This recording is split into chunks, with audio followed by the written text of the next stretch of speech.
Donc, pour commencer, je vous dis, je suis très contente de vous voir en cette dernière séance de la chaire de clôture de la season. Et puis, je salue donc tout le public qui est aussi sur les réseaux sociaux qui sont régis par nos amis KV et Ninoufa. Et évidemment sous la supervision de Ida. Et je rappelle aussi le fait que, comme je l'ai dit tout à l'heure informellement, que les enregistrements de nos séances sont disponibles en ligne sur notre site UNESCO Cherphilo UCAMCA. Il y a justement Ida qui a dû le mettre dans le chat, aussi sur le site de l'IEIM et aussi sur notre page Facebook, Chaire UNESCO UQAM, et enfin sur le site Filet, qui publie aussi également en ligne les conférences de notre cycle, la démocratie, etc. Alors, Filet, comme je vous le disais, c'est une association dont le but est la promotion de la philosophie. Associations qui sont de plus en plus rares au fur et à mesure que l'amour pour la philosophie s'envole. Alors, Filet développe des actions de diffusion, de partage des idées, des valeurs humanistes, afin de favoriser les progrès de la raison publique et de la concorde. Alors, le lien pour accéder à Filet aussi est affiché. Donc, vous aurez le choix sur toutes sortes de liens, mais ce qui est bien, c'est qu'on a regroupé toutes ces conférences euh, comme dans un livre virtuel et, et elles seront probablement, on verra, d'après la réponse de des personnes qu'on a sollicitées, si elles retrouvent leurs notes, on les publiera sous verbatim numéro 8. Bon, maintenant, je voudrais, avant de céder la parole à Jean-Claude Simard et à notre conférencier, je vais rappeler, comme il sied pour une séance de synthèse, euh, le fil directeur de toutes nos conférences à travers les résumés de nos conférenciers. Euh, et avant aussi de commencer ça, il y a un de nos collaborateurs, Kotensu, qui annonce un colloque sur les dystopies et les utopies philosophiques le 14 et le 15 mai. Le 14 également, l'IEIM donne ces grandes conférences sur la démocratie et à laquelle Yves est associé parce il est trop bon dans ses commentaires. Alors maintenant, on le sollicite à tout venant. Voilà. Alors, donc, pour le cycle La démocratie saisie par la pandémie, nous nous sommes promenés de continent en continent, mais toujours autour des rapports ou de l'impact, de ce qui, comment la pandémie a impacté la vie démocratique des lieux que nous avons fréquentés. Alors, le premier qui a ouvert le bal, c'est le professeur Séverin Yapo, euh, qui nous a entretenu de la gestion de la pandémie et des modalités de gestion de la pandémie du Covid-19 en Afrique. Et plus particulièrement, il a questionné ce qui arrivait des libertés citoyennes face aux possibles dérives dictatoriales, comme on dit. Comme enfin, les gens se plaignent, en oubliant que liberté va de pair avec contraire. Bon. Mais ça, il ne l'a pas dit.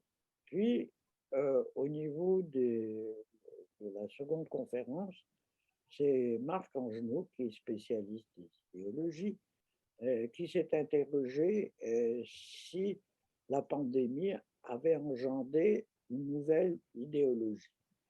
Bien sûr, elle n'a pas inventé de nouvelle idéologie, mais elle donne un aliment et une impulsion nouvelle aux idéologies qui émergeaient déjà depuis un certain temps, et en particulier le conspirationnisme, le populisme, etc., et qui sont en face à devenir hégémoniques, surtout le conspirationnisme, et à faire des ravages. Puis nous avons eu notre collègue Carole Clavier, de sciences politiques de l'UQAM, protéger des vulnérabilités face à la pandémie. Que font les villes au Canada? Alors, très concrètement, elle s'est interrogée avec la participation de son étudiante, Madame Lebel, comment les villes ont-elles cherché à protéger la santé de leurs résidents face à la pandémie, en intervenant aussi dans les domaines qui ne relèvent pas directement des soins de la santé. Puis, la saison d'hiver 2020 s'est clôturée avec M.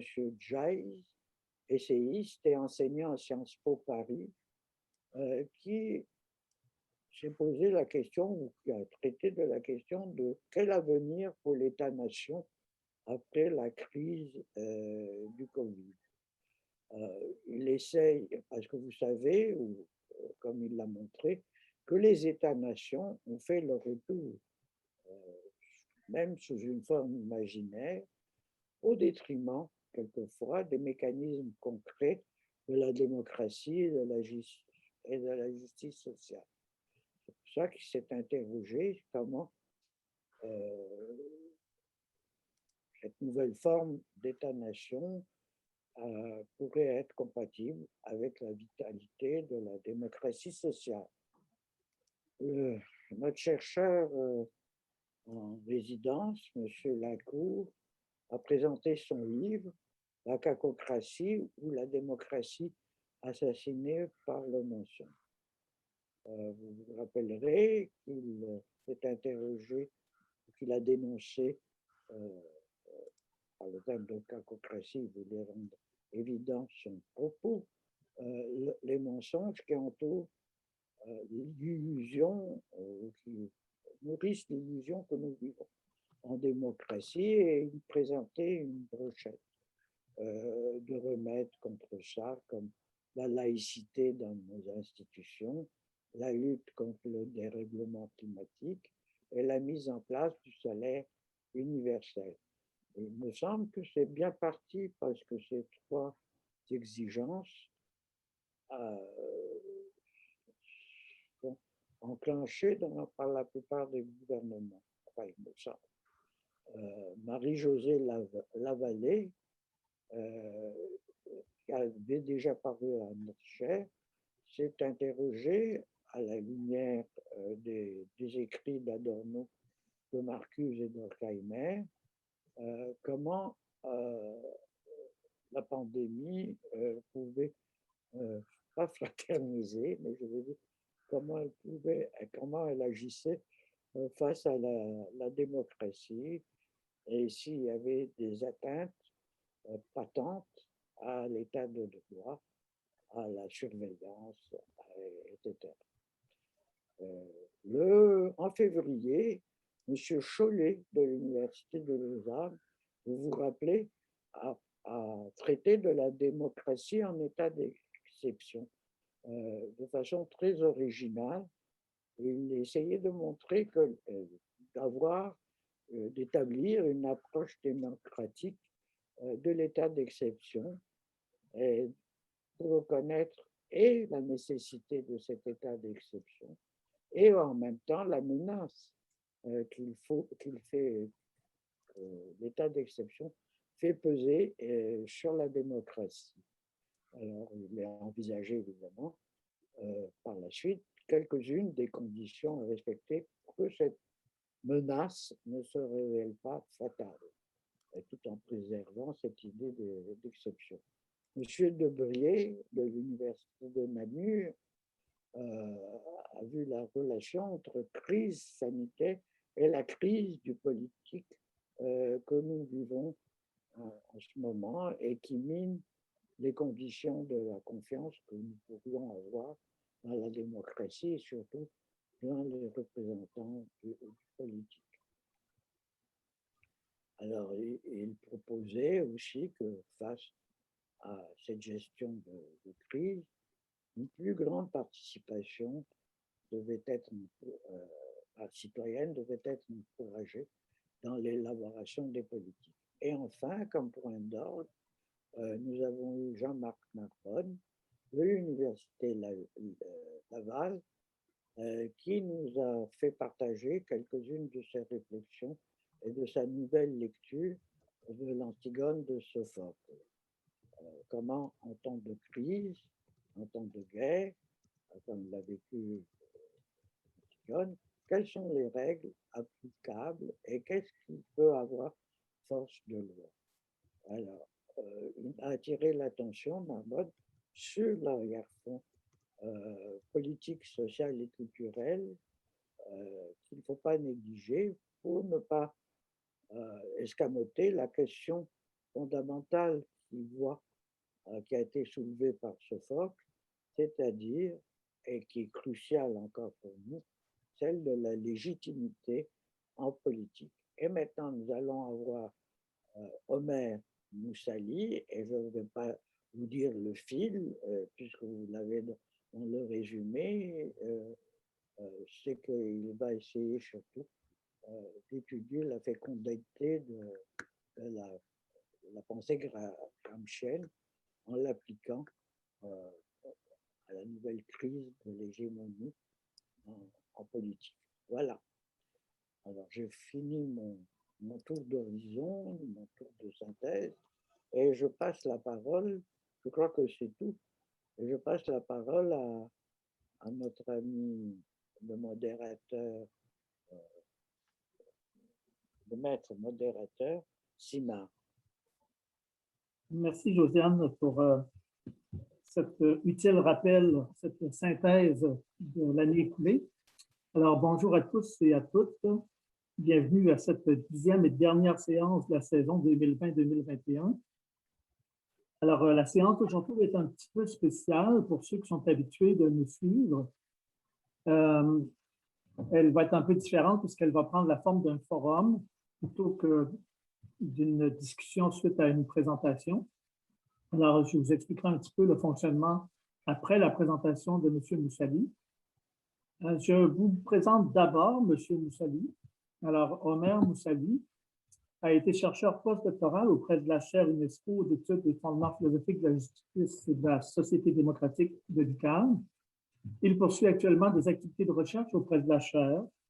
Il est aussi chercheur associé au Centre d'études sur l'intégration et la mondialisation de l'UQAM et à l'Institut d'études internationales de Montréal.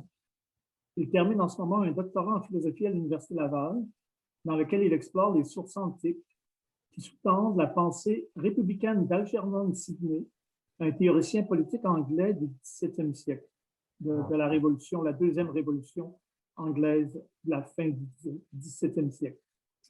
Il avait auparavant obtenu en 2014 un premier doctorat en sciences politiques de l'Université du Québec à Montréal. Cette première thèse portait sur les accents libertaires dans la pensée d'Antonio Gramsci. Alors, cette première spécialisation, vous l'aurez compris, est liée au thème de la conférence d'aujourd'hui, qui s'intitule « Crise d'hégémonie durant la pandémie de COVID-19, une analyse gramscienne ». Après la conférence, M. Moussali va disposer d'environ 25 minutes. Après la conférence, je reviendrai pour vous expliquer le fonctionnement plus précis de la formule forum qu'on va utiliser aujourd'hui, qui va faire appel à des étudiants de la chaire, à des chercheurs associés à la chaire, de jeunes chercheurs associés à la chaire. Alors, je vous rappelle aussi que les séances sont enregistrées. Vous voyez le petit signe en haut à gauche là, sur votre écran. Alors, les séances sont enregistrées sur Facebook.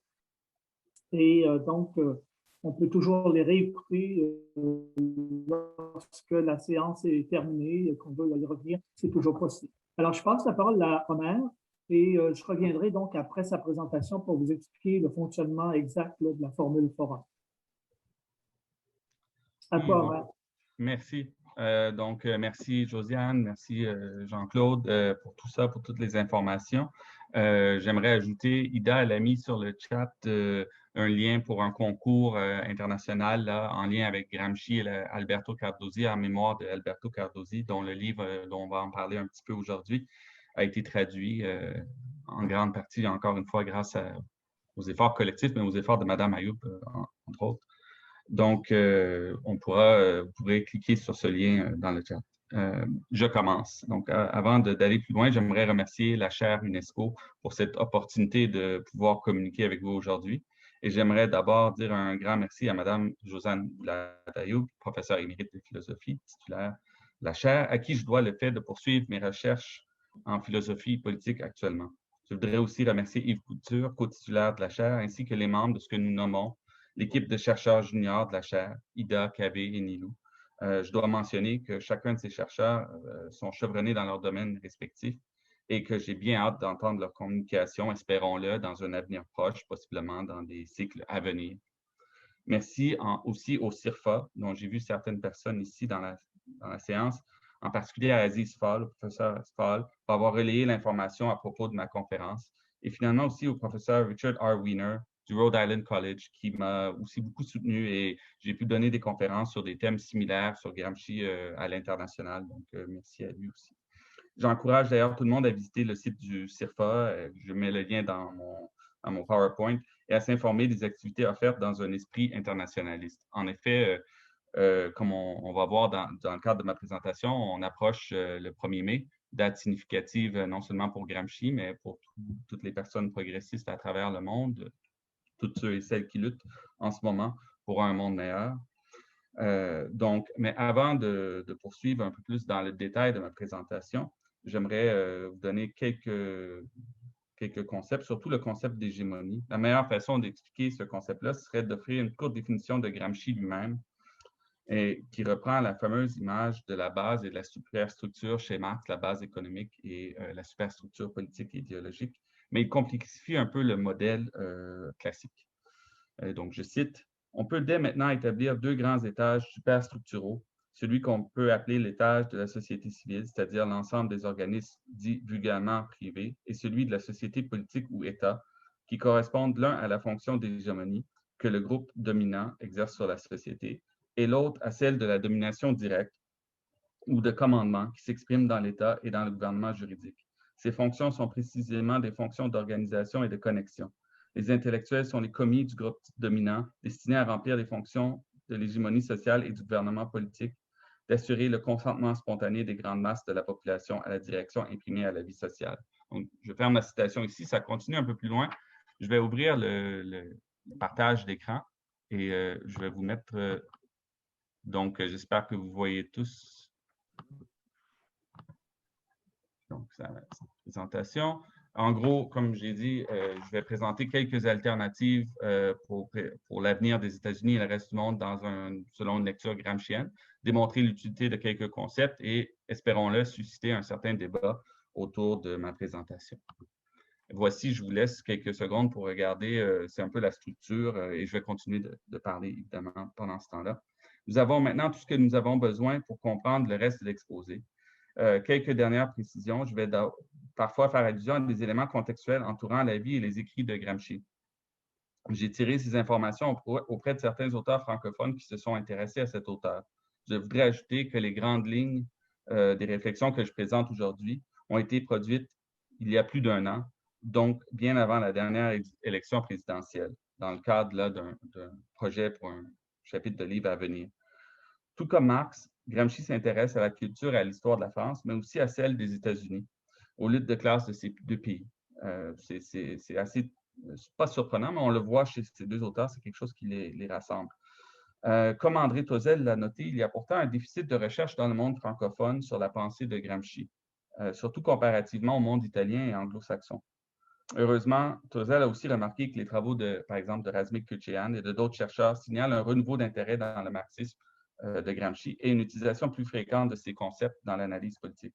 Lorsqu'on pense à Gramsci, on pense un peu trop souvent à la critique dite scientifique faite par Louis Althusser, le fameux texte « Le marxisme n'est pas un humanisme », ou l'utilisation de Poulantzas, que moi je trouve plus pertinente, de concepts gramsciens pour analyser l'État capitaliste contemporain.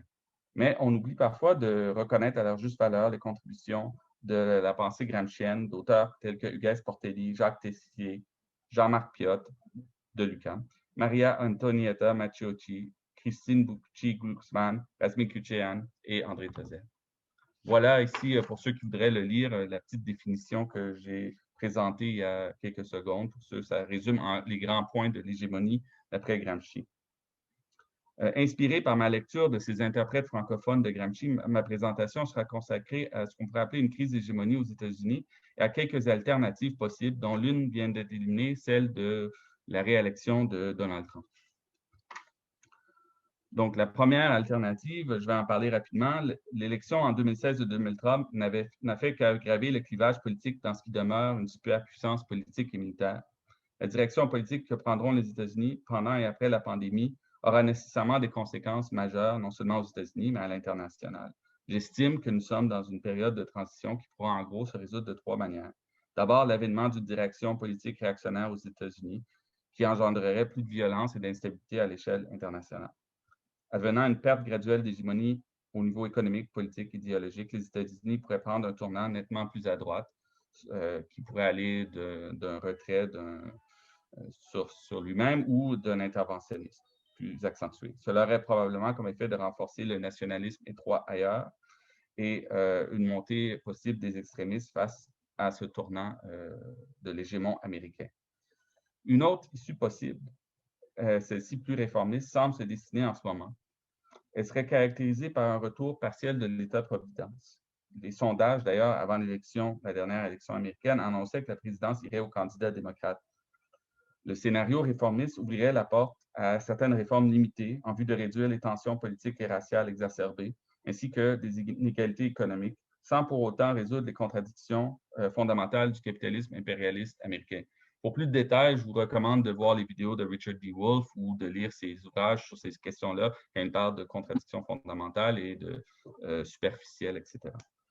Cela pourrait, néanmoins, ces réformes pourraient à court terme ou à moyen terme atténuer certaines formes de protestation contre le racisme systémique, par exemple aux États-Unis et ailleurs. Mais si Gramsci vivait encore aujourd'hui, je crois qu'il se serait servi du terme de révolution passive pour parler de tels changements, c'est-à-dire c'est des transformations qui ne changent pas radicalement les bases du pouvoir dominant en place. Ici, si vous voyez à l'écran, c'est quelques ouvrages dont à la fin, on voit bien le dernier ouvrage, la traduction de l'ouvrage d'Alberto Carluzzi. Je recommande à tout le monde, là, si vous pouvez mettre la main sur un ou tous ces ouvrages-là, ça peut vous donner vraiment une vue d'ensemble en mettant les années des publications des ouvrages. On voit que dans les années 60-70, il y avait un grand intérêt. Ensuite, on dirait que dans les années 80, Kucheyan explique bien ça. Par exemple, il y avait Foucault qui vient prendre toute la place, aspirer tout l'oxygène de la théorie critique. Et là, il y avait, en ce moment, on voit Tozel 2016, Kucheyan 2011, un regain d'intérêt, un retour dans le monde francophone à la pensée de Gramsci, ce que moi je trouve parfaitement souhaitable et encourageant. Finalement, on va parler d'un dernier scénario, une dernière possibilité. Ce serait celle d'une nouvelle ère de lutte de classe intensifiée en Amérique du Nord et ailleurs. Bref, d'un nouveau cycle de contestation, dépendamment de comment la situation se décline avec le virus, etc. Pour l'instant, il n'y a pas de signe majeur qui porterait à croire que tous les éléments objectifs et subjectifs nécessaires pour une transformation radicale du capitalisme actuel sont suffisamment développés. Mais parmi certains éléments objectifs existants en ce moment, on voit planer à l'horizon une potentielle crise économique globale, du moins une fragilisation de l'économie, qui a déjà d'ailleurs commencé à avoir des effets sur certaines populations et certaines régions. On peut penser notamment à ce qui se passe en Inde, au Liban, etc. Et je pourrais nommer d'autres situations. Le capitalisme partage toujours les profits et les pertes économiques de manière très injuste, notamment à travers le néocolonialisme et l'échange inégal. On a parlé de Cardozo, donc au début de la séance, on pourra le faire revivre son fantôme. C'était un grand spécialiste de ce genre de questions, à moins que je me trompe là, dans mes souvenirs. Les crises sociales associées à ce phénomène récurrent, c'est-à-dire les crises, pourraient se répandre rapidement à l'échelle planétaire, tout comme le virus. Du côté des forces subjectives, on note clairement l'émergence et le renforcement de certains mouvements contestataires aux États-Unis, de lutte qu'on pourrait appeler antisystémique, un terme qui est utilisé entre autres par Wallerstein et Balibar, des luttes d'indépendance nationale, contre le néocolonialisme ou contre le racisme ou les inégalités de genre, qui combinent une critique du système de classe inhérent au capitalisme avec le combat contre, par exemple, le racisme et le patriarcat. Je suis assez d'accord avec les dernières propositions de Domenico Losurdo, qui veut, lui aussi, tout comme Gramsci, revigorer l'analyse marxiste, mais cette fois-ci au 21e siècle. Son livre très intéressant, là, La lutte des classes, une histoire politique et philosophique. Il y a même des conférences. Malheureusement, on a perdu Losurdo aussi récemment dans les dernières années, mais il y a des conférences sur ce livre-là, dont une à la Sorbonne, qui vaut la peine là, de trouver en ligne. Et lui, ce qui est très intéressant, il élargit la notion des luttes de classe dans son livre Une histoire politique et philosophique, là, lutte des classes. Et il fait une distinction entre genre et espèce, le général et le spécifique. Le genus, lutte des classes, engloberait une variété de formes spécifiques, species, c'est-à-dire qui inclurait des luttes contre le colonialisme, le néocolonialisme, l'inégalité des genres, et il démontre que c'était en tout cas la vision qu'avaient possiblement Marx et Gramsci de la chose. L'exemple qu'il donne, par exemple, le contenu social de la révolte des Irlandais, qui prend l'apparence d'une lutte nationale. Apparence, il ne faut pas prendre ça au sens léger, il faudrait le prendre plus au sens hegelien, c'est-à-dire où l'apparence est aussi une forme importante de la réalité qu'on ne peut pas négliger. Et donc, sur cette question de l'apparence et de l'essence du fond, il y aurait une analyse qui serait partagée non seulement par Marx, Engels, Gramsci et d'autres, Losurdo notamment. Pour l'instant, ces mouvements contestataires sont encore semi-organiques et transformés par l'hégémonie du système économique et culturel dominant, celui du capitalisme inventé. D'ailleurs, si vous voyez bien dans ma présentation, il y a quelques concepts importants qu'on utilise encore parfois, qu'on retrouve dans certaines analyses actuelles, critiques de Gramsci. Je pensais que c'était intéressant d'en faire part. Aussi, je souligne 150e anniversaire de la Commune de Paris. Madame Ayoub l'a mentionné au début. Et il y a l'image, c'est la prise de Paris, mais en dessous, c'est la barricade de la place Blanche défendue par les femmes. Il y a toute une histoire autour de ça, on pourra en parler à la fin, mais de savoir s'il y avait réellement une barricade défendue par les femmes durant la Commune, semble-t-il qu'il y a des preuves que oui, mais ça a créé toute une controverse entre les historiens et je trouvais que c'était une belle façon de montrer le lien entre les luttes de classe, mais aussi d'autres formes de lutte qui se combinent historiquement dans les groupes subalternes à travers l'histoire. Ce serait donc une erreur dans une perspective gramscienne, donc je vais fermer le share ici, de négliger ou de sous-estimer ces mouvements ou de leur enlever leur potentiel révolutionnaire. D'après Gramsci, c'est le rôle de l'intellectuel organique de créer et de maintenir des liens médias et avec les mouvements radicaux provenant des différents groupes subalternes, de comprendre leurs revendications et de voir toute leur potentialité. Généralement, les interprètes de Gramsci se sont penchés sur un concept central. C'est notamment le cas de Jean-Marc Piot avec celui d'intellectuel et d'intellectuel organique, de Portelli avec bloc historique, qui vont nous servir dans le cadre de cette analyse. Partant de l'idée que la base économique de toute société ne peut être détachée artificiellement des institutions politiques et idéologiques qui forment sa superstructure, Gramsci tend toujours à explorer plus à fond les rapports complexes des deux niveaux. Il se sert parfois de la métaphore du squelette et de la chair, parle de blocs historiques au niveau individuel et collectif. Édouard Saïd, d'ailleurs, se sert de ce concept-là de bloc historique pour parler au niveau même individuel. On est formé à la fois d'une base socio-économique, etc., mais nos idées, etc., mais ça se répercute aussi au niveau social. Je cite Gramsci ici à ce niveau-là. La structure et les superstructures forment un bloc hystérique. c'est-à-dire que l'ensemble complexe et contradictoire des superstructures est le reflet de l'ensemble des rapports sociaux de production. Fin de la citation. Dans ce passage, Gramsci parle de reflet, mais plus tard, il nuancera ses propos en niant l'idée d'un reflet mécanique comme une image passive de la structure. Dynamique et changeante comme la base économique, la superstructure influence l'économique, particulièrement dans les moments critiques, crise, révolution, lutte des classes intensifiée. Fidèle au matérialisme historique, Gramsci accepte en gros l'idée voulant qu'une analyse sérieuse de la base économique est d'abord essentielle, comme préalable à comprendre l'articulation d'un bloc historique tout en accordant une part d'autonomie au moment politique. Pour Gramsci, les solutions concrètes aux contradictions historiques d'une formation sociale ne sont pas de pure abstraction intellectuelle. Elles naissent sur le terrain historique de la production matérielle, la formation des groupes antagoniques, socio-antagoniques, particulièrement centrés autour du conflit des classes sociales. Comme Losurdo l'affirme, Marx, Engels, Gramsci ont développé une théorie générale des conflits sociaux. Du moins, c'est la prétention de Losurdo, avec laquelle je suis assez en accord. Et ensuite, il ajoute que ce sont aussi toujours, si on lit attentivement les textes, des luttes pour la reconnaissance. On pourra en parler. La connaissance des rapports de force des différents groupes économiques et leurs relations respectives permet à l'intellectuel organique de saisir les mécanismes par lesquels on peut transformer la société. Les intellectuels organiques sont entre autres ceux de la classe dominante, qui peuvent être aussi traditionnels, d'anciennes classes dominantes, qui est toujours hégémonique dans la société. Ce groupe est composé d'intellectuels issus généralement de différentes classes. Face à ceux-ci, on peut retrouver les intellectuels organiques, à l'époque de Gramsci, par exemple, de la classe ouvrière et des autres classes subalternes du capitalisme de son époque.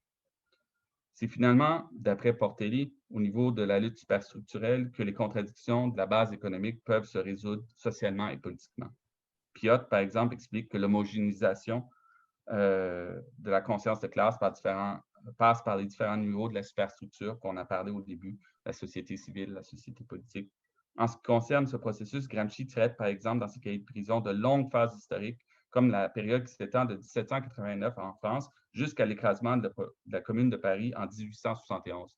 Je paraphrase ici, mais en gros, il montre que c'est un long processus historique et il dit c'est la fois où la bourgeoisie française a non seulement battu les forces conservatrices complètement, c'est-à-dire traditionnelles, féodales, etc., mais est maintenant dans une lutte ouverte avec les classes subalternes modernes, c'est-à-dire les travailleurs et les autres groupes subalternes du capitalisme des plus développés.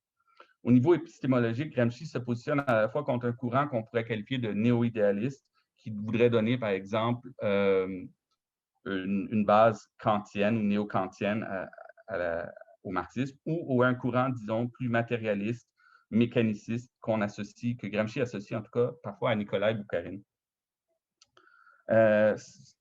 Comme le note d'ailleurs Texier, le seul penseur qui a clairement compris cette indépendance, cette originalité et nouveauté, pour parler comme Gramsci, du marxisme avant lui, aurait été Antonio Labriola, qu'on étudie un peu moins aujourd'hui, mais ils ont réédité son livre, La conception, essai sur la conception matérialiste de l'histoire, qui vaut la peine d'être lu encore aujourd'hui.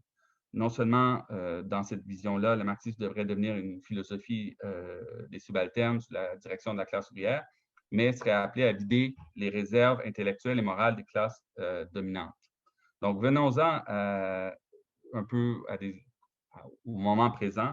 Donc, si dans le capitalisme avancé actuel, les classes dominantes sont aussi parfois dirigeantes, Gramsci fait la distinction entre dominants et dirigeants, et qu'elles arrivent à s'imposer moralement et intellectuellement sur l'ensemble de la société, les tentatives de transformation des rapports sociaux radicaux sont généralement vouées à l'échec dans une telle situation. Pour saisir la possibilité d'une transformation sociale qualitative, Gramsci développe la notion de guerre de position, qui doit être comprise comme un combat d'attrition dans lequel les forces hégémoniques changent de camp. Et je cite, le concept de guerre de position, dont l'équivalent politique est le concept d'hégémonie, ne peut naître qu'après certaines prémices, à savoir les grandes organisations populaires de type moderne.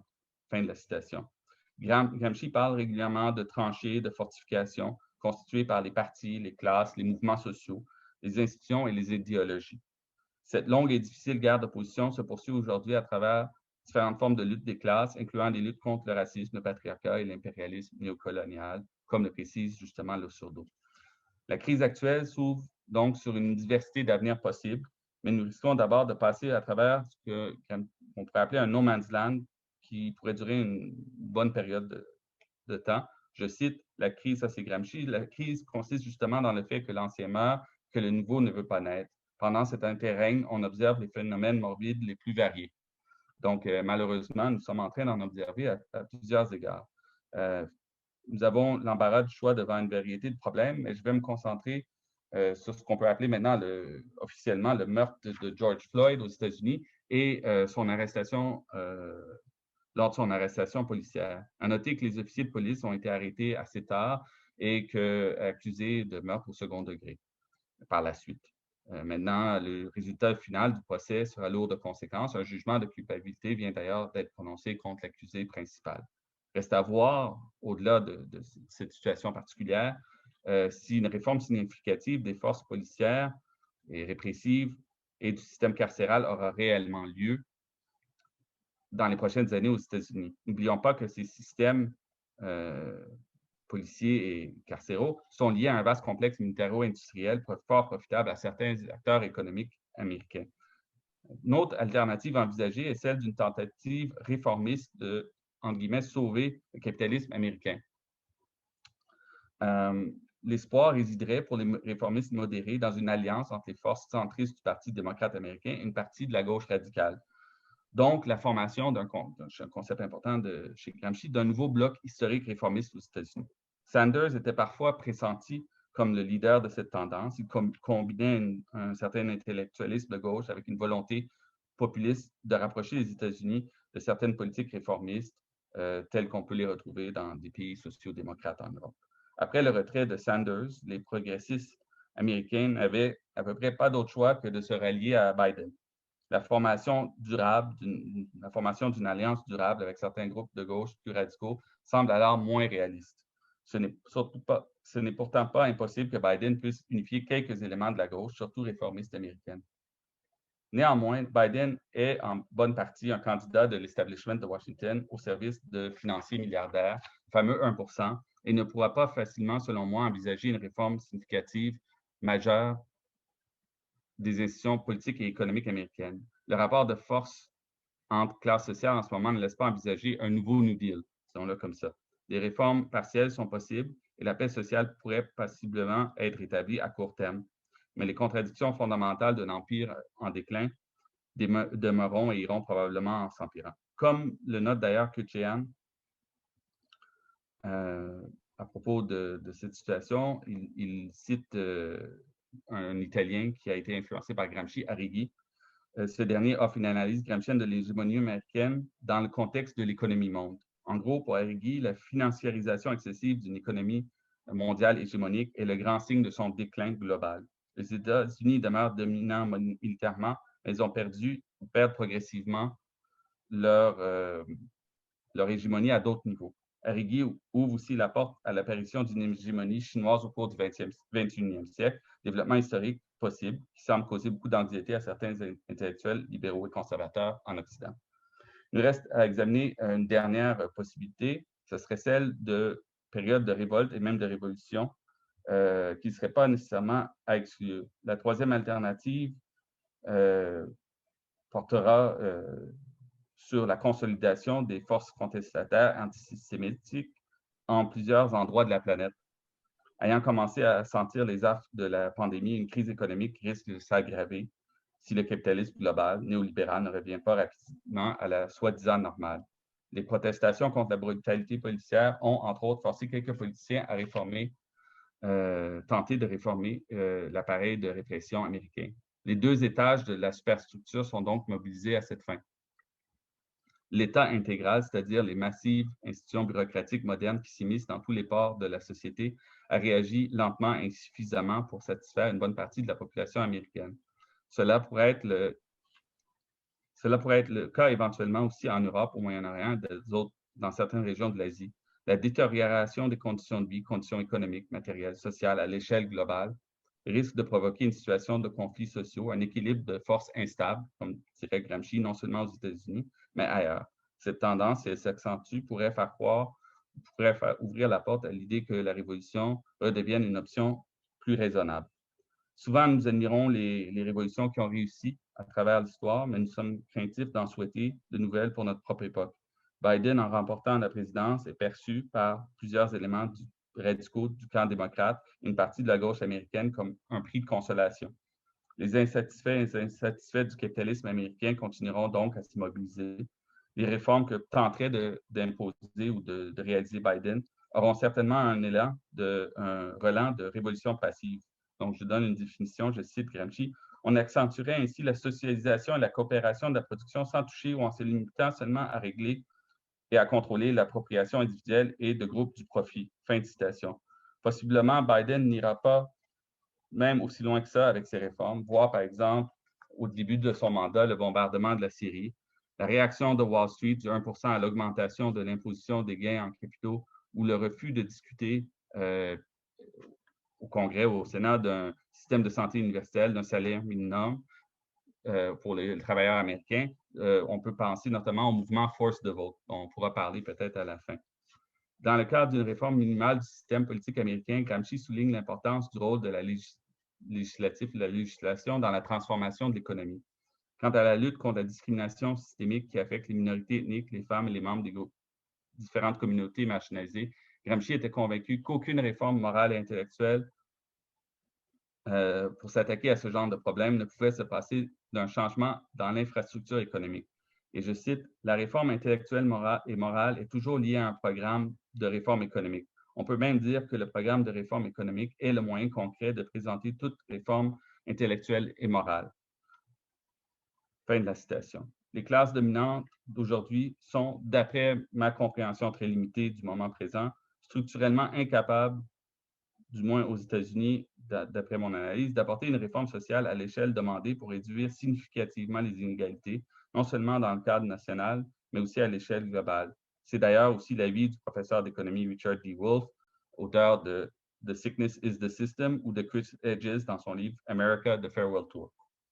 Ici au Québec, on peut penser aux débardeurs du port de Montréal en grève générale illimitée depuis lundi, aux éducateurs, aux éducatrices, aux infirmiers et infirmières, à ceux qu'on a nommés les anges gardiens, bref, à la vaste population laborieuse du Québec et des précaires, il faut les mentionner aussi, dans l'instabilité économique. La crise de la COVID-19 a souligné notre rapport organique avec l'environnement et la nécessité de remettre en question le capitalisme ultra-exploiteur des ressources naturelles de la planète, ainsi que de la majorité des humains qui produisent cette richesse sans y avoir un grand accès. Même si une nouvelle révolution passive orchestrée par les classes dominantes peut retarder un peu la remise en question globale du capitalisme existant, il ne pourra pas retarder éternellement sa crise, qui pourrait prendre les allures d'un lent déclin pénible. En ce moment, et en toute humilité, il est temps de prendre connaissance des forces dont disposent les classes subalternes. Il est aussi urgent de travailler consciemment à délégitimer l'hégémonie du capitalisme néolibéral actuel, à travers un mélange de guerres d'opposition et de mouvements. Gramsci disait que tous les humains sont des intellectuels et en un certain sens, que nous avons tous un devoir de réfléchir au monde que nous voulons bâtir collectivement. Comme l'a si bien dit André Tozzel, et je cite, « Les forces dirigeantes et dominantes sont littéralement prêtes à toutes les violences pour maintenir une hégémonie qui, en profondeur, leur est rendue difficile. » Fin de la citation. Et j'aimerais conclure avec un autre petit passage de Tozzel. « Nulle relance des émancipations humaines ne sera possible sans l'appropriation critique des richesses qui sont incarcérées encore dans les cahiers de prison. » Fin de la citation. Il faut donc nous préparer intellectuellement et politiquement aux luttes sociales à venir pour enfin tendre vers un monde meilleur que celui que quelques siècles de capitalisme, de patriarcat et d'impérialisme ont légué à l'humanité. Je dis donc d'avance et en toute solidarité, bon 1er mai à tous ceux et toutes celles qui luttent pour un avenir meilleur. Je termine en incluant un lien, donc je vais faire le petit share screen ici.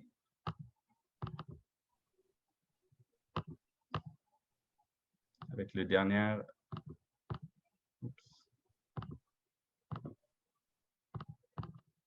Avec quelques liens ici, avec un texte de Rosa Luxembourg sur les origines du 1er mai et de quelques événements qui auront lieu là, ce samedi, le 1er mai. Il y a notamment plusieurs groupes qui se sont organisés autour du thème la précarité, un enjeu de santé publique. Et j'invite tout le monde à s'informer de ces débats-là et de ces enjeux-là et du 1er mai qui s'en vient. Donc, merci à tout le monde et j'ai bien hâte de discuter. Merci, Omer, pour cette présentation des concepts de Gramsci et aussi pour l'idée de les avoir appliqués aux États-Unis parce que ça rend plus clair la façon dont Gramsci articule l'ensemble de ces problématiques. Comme j'avais expliqué tout à l'heure, on va avoir une formule un peu différente là, pour ceux qui sont habitués. Pour ceux qui nous suivent sur Facebook, ben, si c'est la première fois, vous ne serez pas surpris. Donc, on va fonctionner en format forum, c'est-à-dire qu'on va demander d'abord à 3 des jeunes chercheurs de la chaire de Josiane, la chaire d'études des fondements philosophiques de la justice, de poser des questions à Omer, 1 ou 2 questions, et Omer va répondre à ces questions. Et ensuite, on lancera une discussion qui va prendre une forme un peu différente de ce qu'on fait d'habitude, c'est-à-dire qu'au lieu que les gens posent seulement des questions à Omer, ils peuvent intervenir sur une autre intervention. Donc, c'est plus libre un petit peu que la formule habituelle entre conférenciers, réponses, questions, etc. Alors, avant donc de commencer cette période de questions qui va être ouverte par nos 3 jeunes chercheurs, je vous les présente. Une petite seconde, j'allais chercher mon document. Alors, les 3 jeunes chercheurs donc, sont Ida Giugnappico, Kaveh Boveiri et Niloufar Mouadzani. Alors, Ida est chercheuse postdoctorale à la chaire UNESCO d'études des fondements philosophiques de la justice et de la société démocratique de Josiane. Elle détient un premier doctorat en philosophie politique de l'Université de Calabre. Je rappelle que Calabre, c'est une région du sud de l'Italie. Ce premier travail était consacré à la pensée de Simone Weil. Elle a aussi obtenu en 2020 un 2e doctorat en sciences humaines appliquées à l'Université de Montréal. Ce second travail porte sur la construction d'une épistémologie critique pour mieux articuler la recherche interdisciplinaire en sciences sociales. Actuellement, elle travaille à l'École de travail social de l'UQAM en tant qu'agente de recherche pour un projet en santé publique où elle couvre le volet épistémologique. En ce qui concerne le 2e jeune chercheur, Kaveh Boveiri, alors Kaveh détient un doctorat en philosophie de l'Université de Montréal. Sa thèse portait sur la notion de totalité chez Marx. Présentement, il est chargé de cours à l'Université de Montréal et chercheur postdoctoral à la chaire UNESCO d'études des fondements philosophiques de la justice et de la société démocratique. Il s'intéresse à la philosophie de Hegel et de Marx, donc il y a un lien direct avec Gramsci, évidemment, et à la relation entre ces 2 éminents philosophes. Et enfin, notre 3e jeune chercheuse, Niloufar Mouadzani. Alors, elle est étudiante au doctorat en sociologie à l'UQAM et elle travaille actuellement à une thèse qui porte sur la relation entre l'art et les mouvements sociaux. Alors, chacun d'entre eux a droit à 1 ou 2 questions posées à Omer qui va répondre. Et ensuite, je reviendrai là, pour rappeler une dernière fois le fonctionnement. Alors, je ne sais pas si nos jeunes chercheurs avaient un ordre pour poser des questions. Et tu peux commencer par Kaveh. Alors, qui veut ouvrir le bal parmi nos 3 jeunes chercheurs?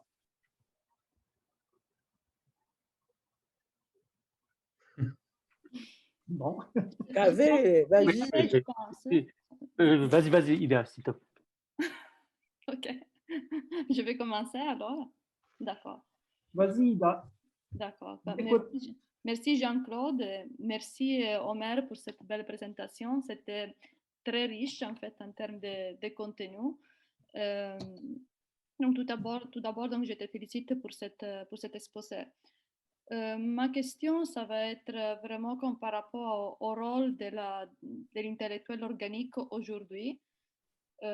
Parce que comme j'aimerais que tu nous dises un peu plus comment on peut percevoir aujourd'hui la fonction de l'intellectuel organique, surtout par rapport sur les partis, par rapport aux partis, comment les partis se servent ou comme attribuent une fonction à l'intellectuel organique, si c'est une fonction encore actuelle et comment selon toi se conjugue un peu cette fonction aujourd'hui de l'intellectuel organique. C'est un peu ma question. Je pense que je vais te laisser répondre et puis comme éventuellement formuler d'autres questions après, mais je voudrais également donc donner l'espace aux autres. Donc, pour l'intellectuel organique, évidemment, comme tu sais, Gramsci, c'était en prison qu'il a développé certains de ces concepts et il est tombé d'ailleurs sur cette notion d'intellectuel qui lui a posé plusieurs problèmes. Il y avait un problème déjà dans certains courants marxistes à l'époque qui séparait, par exemple, le travail manuel du travail intellectuel et Gramsci, ben, il remet en question ces a priori-là. Le travail manuel implique toujours du travail intellectuel et vice-versa. Donc, il essaie de décloisonner le concept d'intellectuel. Mais aussi, il fait une distinction entre le fait que tous les êtres humains sont des intellectuels, c'est-à-dire qu'ils participent à la vie culturelle, politique de leur société, mais en même temps, pas tout le monde occupe la fonction, ce qu'il appelle la fonction d'intellectuel dans la société, c'est-à-dire d'avoir un rapport organique avec un groupe social donné et d'articuler de façon, on avait discuté une fois, je pense, ensemble comme une sorte de tendon entre l'ossature et la chair. Ben, il y a les tendons qui relient les parties. L'intellectuel aurait un peu ce rôle-là d'articuler les revendications, de les formuler. Pour ce qui est des partis, bien évidemment, à son époque, les partis étaient encore très importants. On peut discuter de leur importance aujourd'hui. Mais ce que dirait Gramsci, tant que les partis continuent à exister, à jouer le rôle de prendre le pouvoir politique, on ne peut pas les négliger non plus. Et à ce niveau-là, ben, il y a des intellectuels qui sont carrément des hommes et des femmes de parti qui structurent les think tanks du parti, pour rester aux États-Unis, des think tanks, que ce soit des démocrates ou des républicains, jouent ce rôle. Mais au-delà, dans la société civile, il y a on peut penser au mouvement Black Lives Matter, etc. Il y a des gens, des individus dans la société civile qui jouent ce rôle. Évidemment, c'est très difficile je vois mal ceux qui se déclarent. Il y a peu de gens, on dirait aujourd'hui, qui vont se déclarer « Je suis intellectuel organique de tel mouvement ou de tel mouvement ». Par contre, c'est aux sociologues, à l'historien, etc., d'essayer de voir quels acteurs pourraient remplir ce rôle. Et je pense qu'il continue à jouer un rôle fondamental, non seulement dans l'articulation, quand on parlait tantôt du Parti démocrate, les possibilités de réforme, les possibilités de bloc historique. Ben, sans intellectuels organiques ou avec très peu d'intellectuels organiques, ce genre de bloc historique réformiste dont je dessinais les grands traits, qui pourrait venir articuler un projet pour le Parti démocrate, disons, c'est impossible sans leur rôle. Donc, ils existent. Parfois, ils sont à l'intérieur du parti. Parfois, ils font partie des institutions de la société civile. Et je crois qu'il y a quand même Kuchian et d'autres qui utilisent ces concepts-là pour essayer de comprendre des mouvements sociaux actuels et le lien entre les mouvements sociaux dans la société civile et comment ça s'articule dans les réformes concrètes des partis qui sont au pouvoir ou qui peuvent prendre le pouvoir. Je ne sais pas si ça répond à la question ou si tu en as une autre en lien avec ça, mais en gros, ça serait ça. Oh, merci pour la réponse, c'était comme très, très clair. Il serait également intéressant de voir le rôle des réseaux sociaux avec, disons, tout ce que tu viens de dire, donc aussi comme le rôle de l'intellectuel organique aujourd'hui et le fait que comme il peut être rattaché ou pas dans les partis, mais également donc avoir une fonction importante. Comme, probablement comme la réponse, comme ça serait comme aussi très complexe, mais et également ça peut être une question comme trop générale, mais qu'est-ce que tu en penses du rôle des réseaux sociaux en lien avec l'intellectuel organique aujourd'hui? Est-ce que c'est un outil dont, par exemple, aussi l'intellectuel organique se sert, comme on entend toujours de plus en plus parler d'influencers, de ces nouvelles figures. Qu'est-ce que tu en penses? Donc, je ne suis vraiment pas un expert des réseaux sociaux, mais évidemment, pour donner l'exemple, la plupart des liens, bon, il y a des affiches. Quand je me promenais, il y avait des affiches pour les activités du 1er mai, mais évidemment, quand on cherche des informations, on doit aller sur les réseaux sociaux et Facebook, etc., pour aller recueillir les informations. D'ailleurs, sur le thème, la précarité, un enjeu de sécurité, de santé publique. Et donc, clairement, ça joue un rôle. C'est la technologie de l'époque, mais il faut, d'après moi, il faudrait y porter une grande attention, et c'est peut-être un défaut de ma part là, de ne pas y porter autant attention que je devrais, parce que je pense que Gramsci y aurait porté beaucoup attention. Et il s'intéressait beaucoup justement au rôle à son époque, c'était la radio, c'était bon, les romans populaires, c'était les journaux. Aujourd'hui, probablement, il dirait, ben, il y a une lutte. Pour Gramsci, tout est toujours un terrain de lutte. Donc, quand on parlait de tranchée et de fortification, c'est une tranchée et une fortification.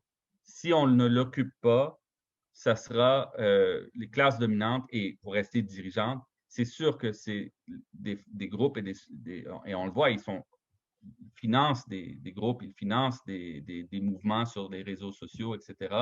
C'est sûr que ce qu'on pourrait appeler la bourgeoisie, le 1%, le 1%, ils sont là, ils sont présents et ils ont carrément comment dire, des assassins à gages là, sur des influencers, tous les termes que vous voudrez, qu'on finance. Donc, c'est une guerre d'opposition qui se mène là. Et clairement, pour Gramsci, ce serait important d'investir ce terrain de lutte-là et d'essayer de devenir hégémonique dessus. Et je pense je ne peux pas donner plein d'exemples en ce moment, mais je crois qu'on le voit ça autour de tous les événements politiques. Tout de suite, c'est mis sur les réseaux sociaux et tout de suite, les camps se forment. Donc, c'est quand même très intéressant que la lutte sociale se reproduit à un niveau plus virtuel, assez de façon presque immédiate. Et c'est un phénomène qui est très intéressant. Là, la question, c'est entre ce qui se passe au niveau virtuel et les mouvements concrets dans la société civile.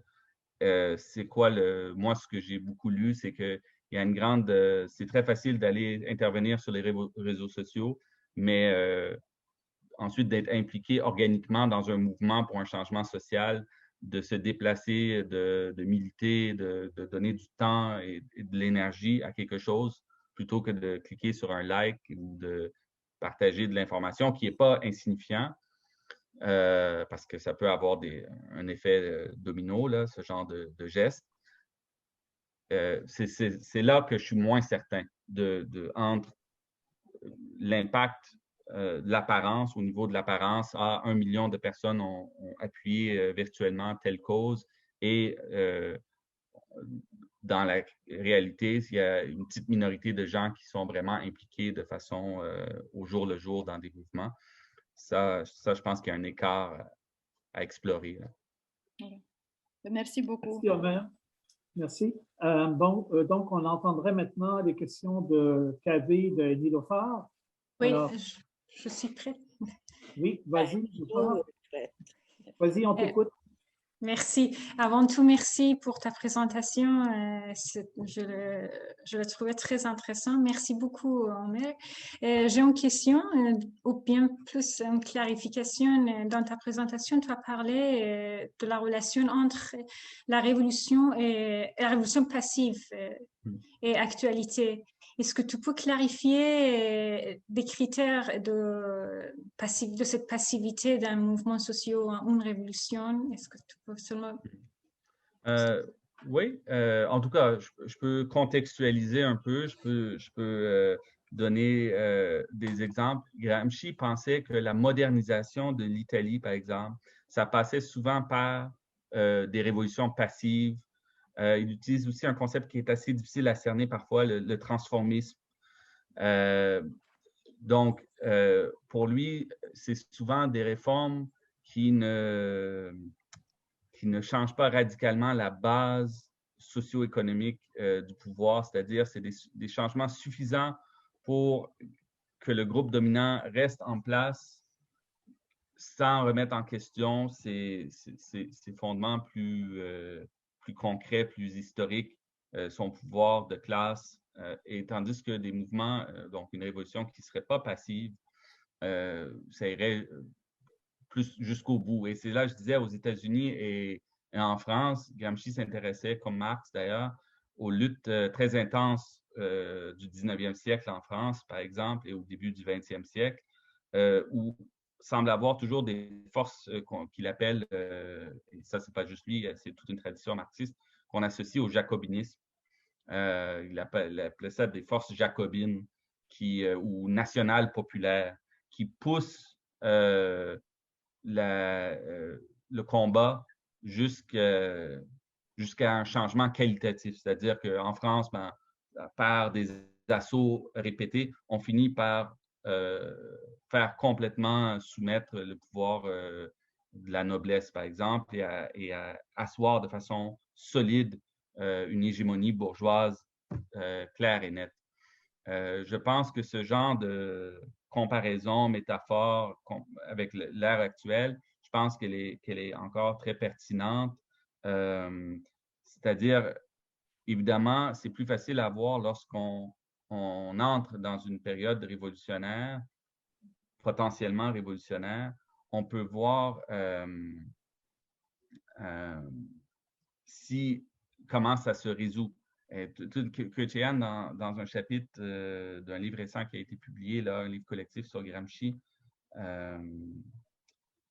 a parlé un peu des mouvements du printemps arabe, par exemple, et comment, dans certains cas, peut-être ça s'est résolu est-ce qu'on pourrait parler, dans certains cas, de révolution passive, c'est-à-dire des tentatives révolutionnaires qui n'ont pas abouti à un changement radical des fondements du pouvoir du régime en place, du rapport des classes, mais qui ont fait naître suffisamment de réformes partielles pour un retour, une pacification temporaire de la situation. Donc, ça pourrait être un exemple plus contemporain de révolution passive, mais je dis ça en toute, sous toute réserve d'une analyse que je n'ai pas faite. Là.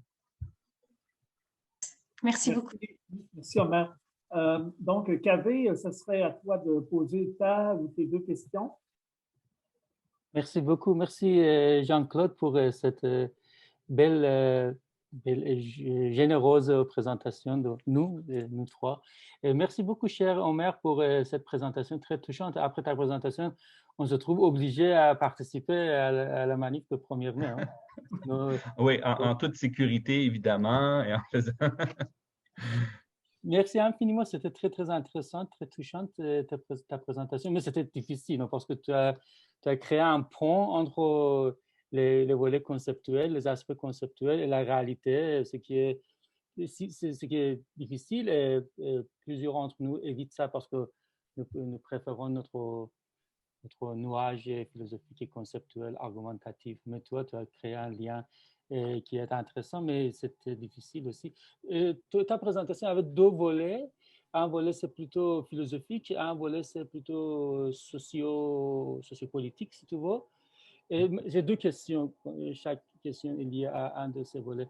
Concernant le volet plus philosophique, tu sais, tu as utilisé le terme société civile, comme tu sais très bien, très, très bien.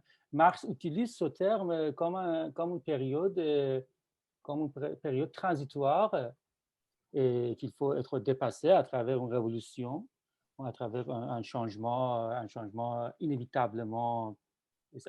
Au moins, ça c'est la lecture classique. Hein. Il y a des cas au contraire, mais il faut dépasser ce mouvement pour arriver à une société qui est juste, qui est égalitaire, etc. etc.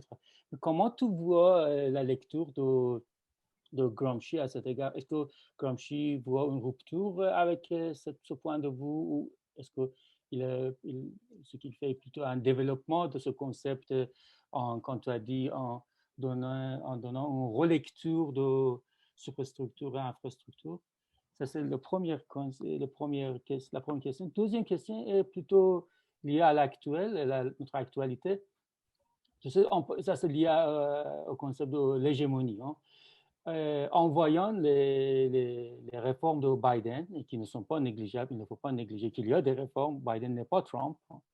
Mais il y a des lecteurs, lectrices radicaux, radicales, qui voient vraiment ces réformes plutôt à un effort de regagner, si tu veux, une hégémonie affaiblie ou bien perdue pendant l'ère, on peut dire l'ère de Trump.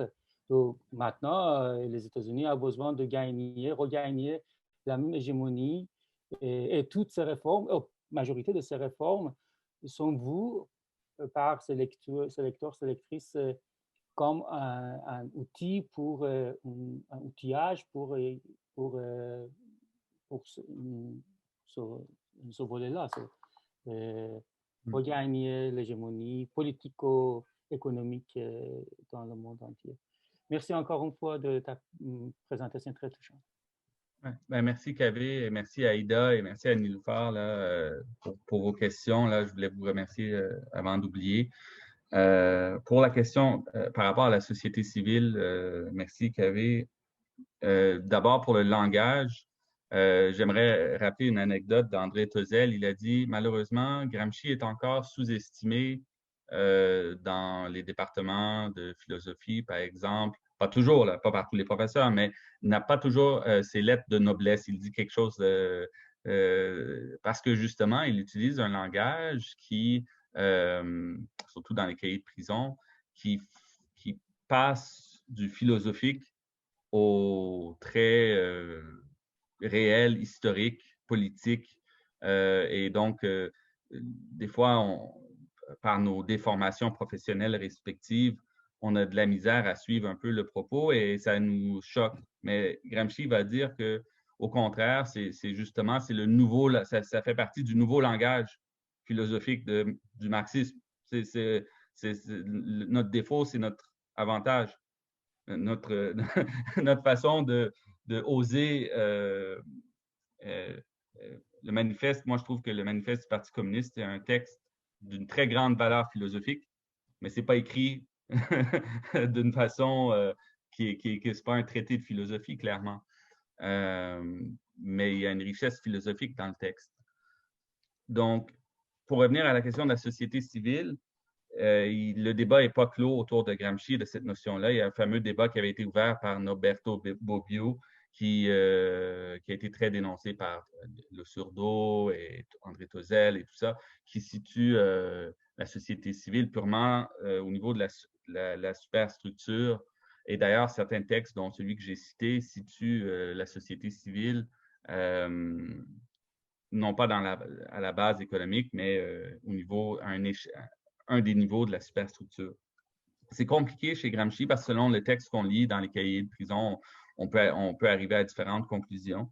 Mais une chose qui est sûre, il était d'accord fondamentalement avec la vision de Marx que la société civile, qu'elle soit celle plus de la base économique du capitalisme de son époque ou le niveau de la superstructure qu'il identifie, les institutions dites privées de l'hégémonie, ils sont contradictoires parce qu'il s'agit d'une société qui est fondamentalement divisée au niveau des classes sociales et donc d'un conflit,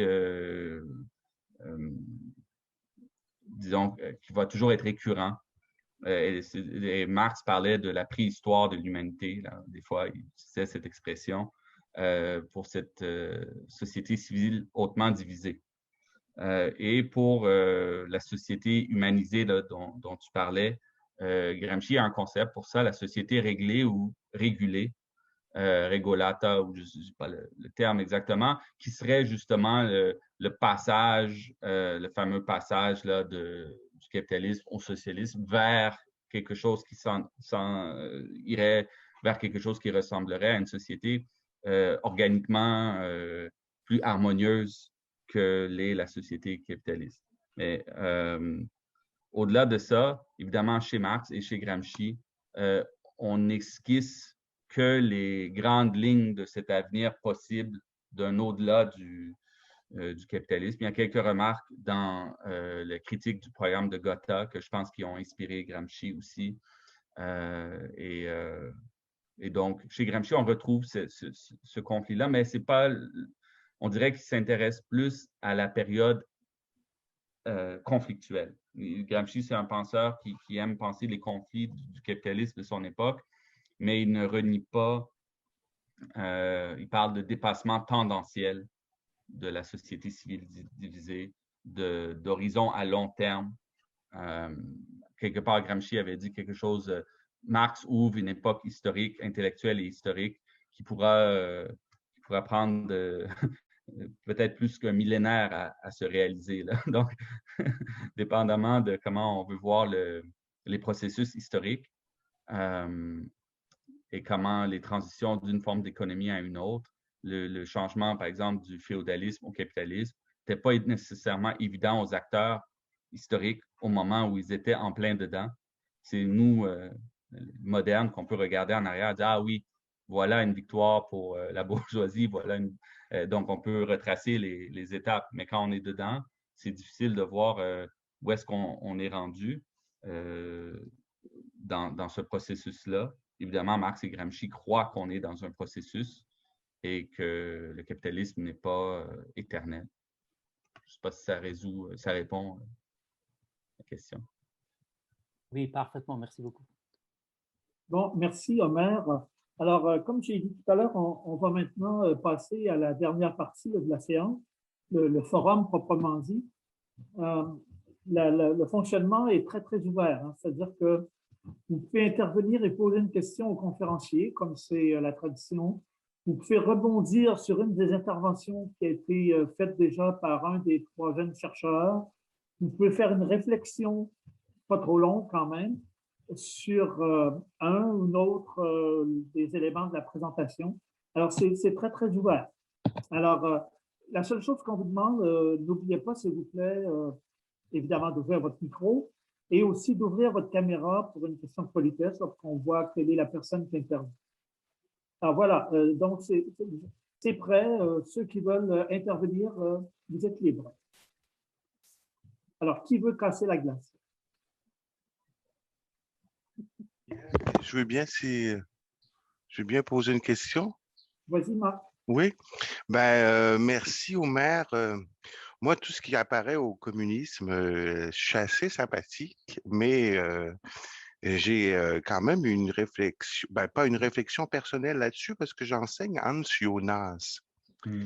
Puis Hans Jonas, on pourrait dire qu'il est communiste, en fait, qu'il est marxiste, mais ce qu'il voit, par exemple, dans le manifeste de Marx, c'est une propagande positive, je dirais, mais basée sur le principe de l'espérance, en espérant que ça va bien aller, en espérant que dans un changement ou dans un dépassement du capitalisme, l'homme va devenir meilleur, puis la société aussi.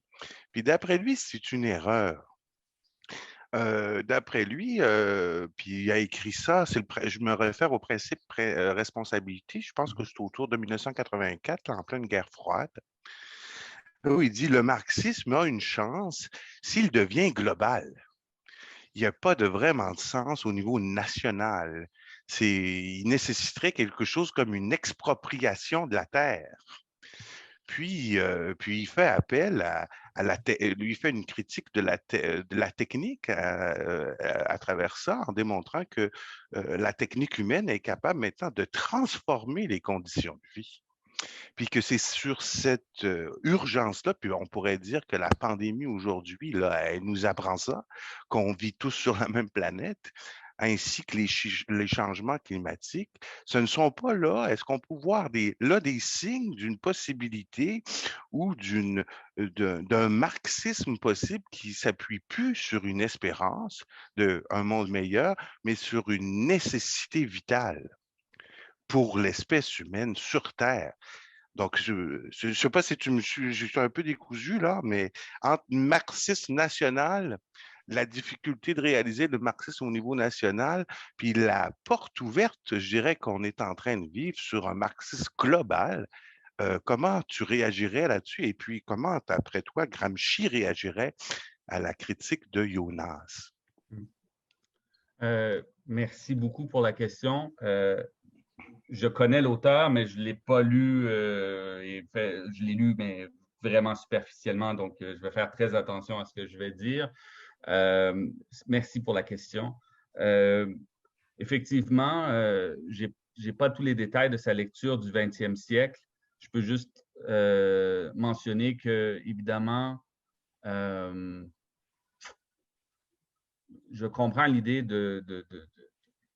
on a souvent soulevé cette question-là, une sorte de contradiction entre des communismes et des socialismes dans un seul pays, par exemple. D'ailleurs, Boukharine avait écrit, c'était la situation de la Russie. Le rêve de l'époque, c'était de faire une sorte de révolution permanente, de faire la révolution en Europe de l'Ouest et ça a été écrasé. J'ai mis un petit texte de Rosa Luxembourg et un excellent film sur elle et comment elle est décédée, comment elle a été assassinée et les difficultés de l'internationalisme. Quoique, c'est quand même impressionnant quand on étudie les efforts internationalistes. On peut étudier les mouvements communistes nationaux, mais c'est quand même intéressant de voir l'impact de l'internationalisme. Quand on parlait du CIRFA, on a notre petit héros internationaliste à Montréal, Normand Béthune, qui a quand même combattu et en Espagne et en Chine, où il est très respecté encore aujourd'hui. Donc, les deux, dépendamment de la lecture qu'on fait, les deux se sont toujours accompagnés. Et aujourd'hui encore, il y a des militants, des militantes partout sur la planète qui ont une position à la fois dans des mouvements politiques nationaux, socialistes ou communistes ou autres, et qui ont quand même une partie de leur lutte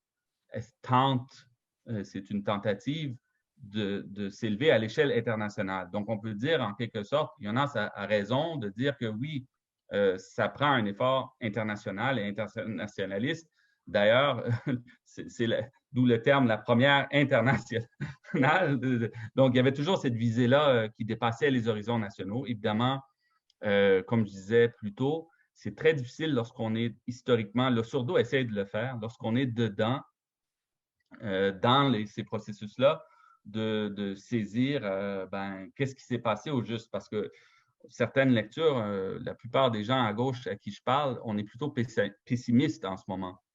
Malgré, on constate toute la même chose, de la nécessité urgente de la situation, mais de la force hégémonique puissante de ceux qui s'opposent à toute tentative radicale de remettre en question l'ordre dominant.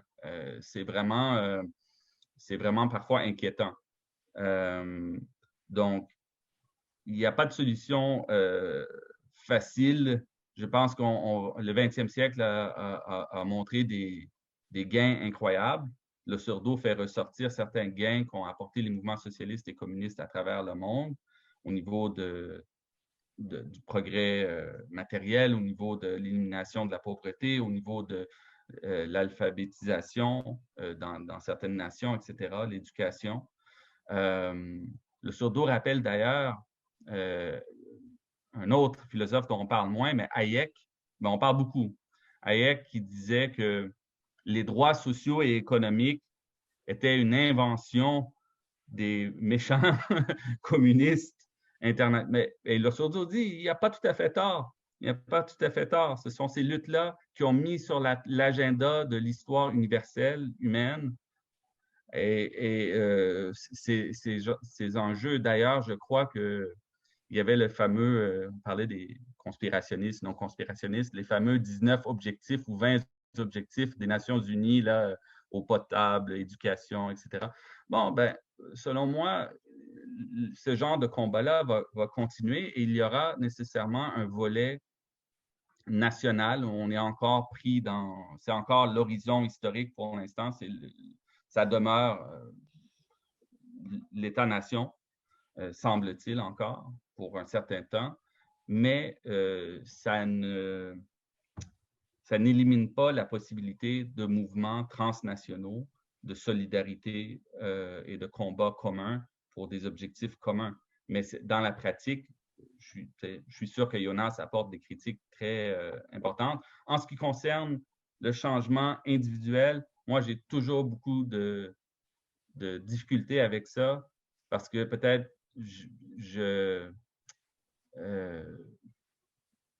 je réduis parfois trop l'être humain individuel à ce Édouard Saïd en parle, le bloc historique individuel que nous formons tous. On est tous en quelque part le produit de nos circonstances culturelles, historiques, matérielles. Et la part de choix individuel, on aime beaucoup mettre beaucoup d'emphase là-dessus. Et ce n'est pas à tort. Je pense que Gramsci est un bel exemple d'un individu qui a fait des choix historiques, moraux, qui s'est changé, qui a changé sa personnalité à travers ses luttes.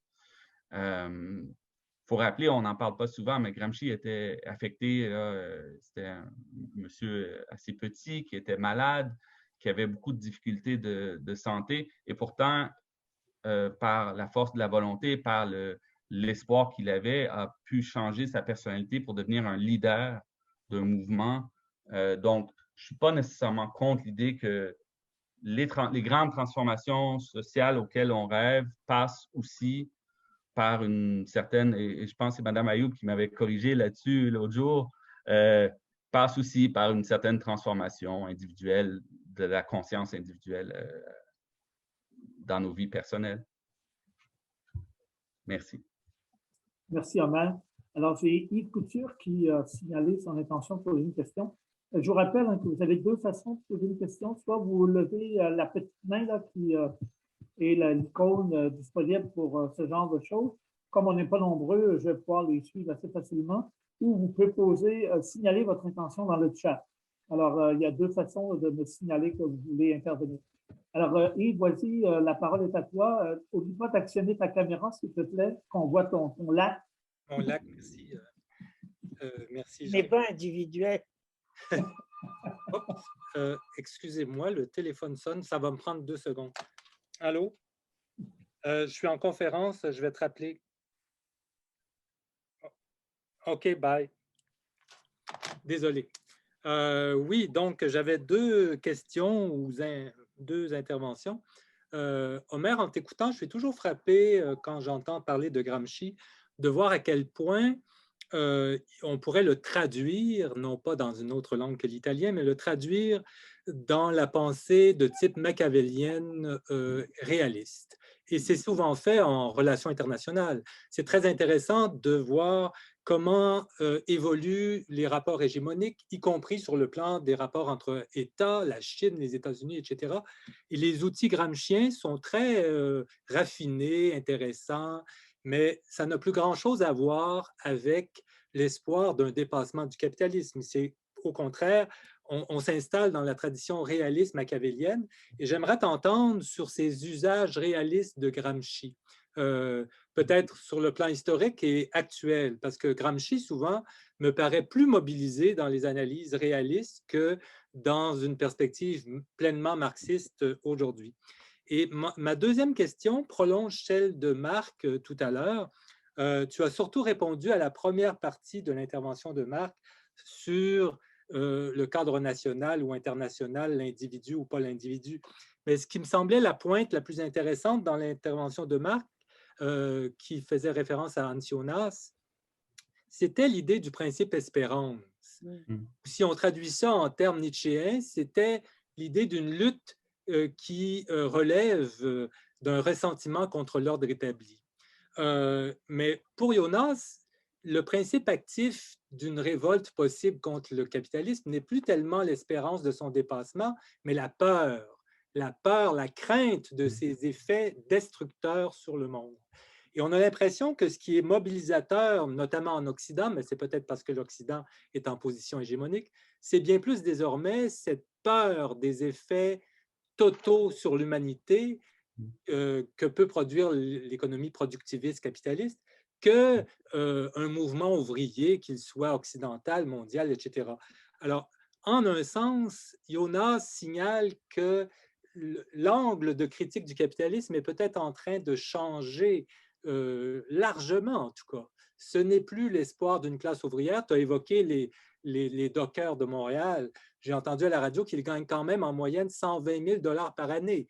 Alors, une classe ouvrière qui gagne 120 000 $ par année, c'est peut-être pas d'elle qu'on doit attendre un changement révolutionnaire mondial. Donc, le principe actif me semble plus la peur et Jonas va dans cette direction-là. Et j'aimerais t'entendre ou entendre la réaction des marxistes aussi autour de la table ou autour du Zoom sur cette modification quand même assez majeure devant laquelle le marxisme n'a peut-être pas de réponse toute faite à nous servir. Enfin, j'aimerais, c'est pas à moi de le dire, c'est à toi et aux autres de réagir. Merci. Merci. Donc, je sais pas, est-ce que, vu que vous avez invité tout le monde, est-ce que j'ai la priorité de Oui, oui. répondre? OK. Pour Et l'instant, puis, il n'y a personne, Omer, qui a manifesté son intention de réagir. Mais Ouais. s'il y en a qui veulent réagir au moment où Omer va répondre, vous êtes les bienvenus. Vous avez seulement qu'à me signaler votre intention. Vous voulez rebondir sur une des deux questions posées par Yves. Il n'y a aucun problème. Alors, vous me le signalez, puis je vous donnerai la parole. Pour l'instant, donc, Omer, il n'y a personne qui s'est manifesté. Alors, vas-y, puis on va voir comment les choses vont se développer. Oui, pour répondre à la question la plus facile, j'ai mentionné un événement politique parce qu'il y a des analystes qui nient que la grève est... J'aurais pu mentionner les profs de cégep, hein? Ben, peut-être qu'ils gagnent trop aussi, hein? On pourrait demander à Marc. Bon. Mais il y a d'autres groupes sociaux qui sont en lutte en ce moment. Je ne sais pas c'est quoi la barre où il faut la situer. Mais effectivement, vous avez raison quand même que les formes que prennent les luttes des classes actuellement prêtent à confusion et sont parfois difficiles à déceler. Évidemment, si on prend en Amérique du Nord, c'est une certaine dynamique, mais on parle quand même, il y a même beaucoup d'analystes libéraux et autres qui voient l'érosion de ce qu'on appelle la classe moyenne, par exemple, et la précarisation, et on peut parler des travailleurs d'Amazon. Bon, je ne sais pas si la vidéo va rester en ligne si on en parle, mais, mais ça c'est pas une preuve de la lutte des classes s'ils cancellent la vidéo. Donc, c'est très compliqué. La question de la peur, de la crainte, évidemment, et de l'espérance, les classes qui sont en lutte, j'imagine, Gramsci parle aussi, et c'est un aspect sous-étudié, là, peut-être, du sentir et du comprendre. Il prend les deux volets. Il faut comprendre intellectuellement, rationnellement les mouvements, qu'est-ce qui se passe, essayer, tenter, mais il faut aussi ressentir.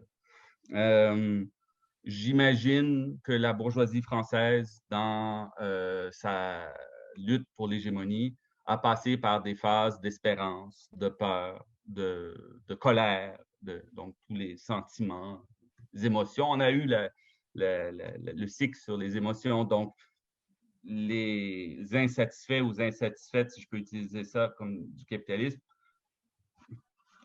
peuvent changer de motivation émotionnelle pour vouloir le changement. Je me permets de faire une précision. Je ne parle pas de la peur comme sentiment humain, universel, repérable à toutes les époques. Je parle de la peur comme horizon d'une possible destruction de l'humanité par la société où on vit. C'est une nouveauté dont je parle, qui n'existait ni du temps de la Révolution française, ni à aucune époque précédente. Alors, c'est cette peur-là. Comment penser cette peur-là? Et n'est-elle pas en train de remplacer comme motivation des mouvements sociaux, au moins en partie, la lutte contre l'injustice produite par le capitalisme? Mais c'est ça. Donc, tout ce que je voulais dire, c'est que je n'ai pas, vous l'avez dit, une explication toute cuite à donner pour ça, mais je peux le constater avec vous que c'est une certaine nouveauté, que ça va avoir un impact sur la façon dont les mouvements s'articulent, mais quand même, cet horizon-là de destruction de l'humanité, bon, il y a eu d'autres moments historiques où les gens ont passé à travers des craintes. On parle de la COVID, mais on peut regarder la période de la Grande Peste. Donc, il y avait cette motivation. On regarde l'art, on regarde la philosophie.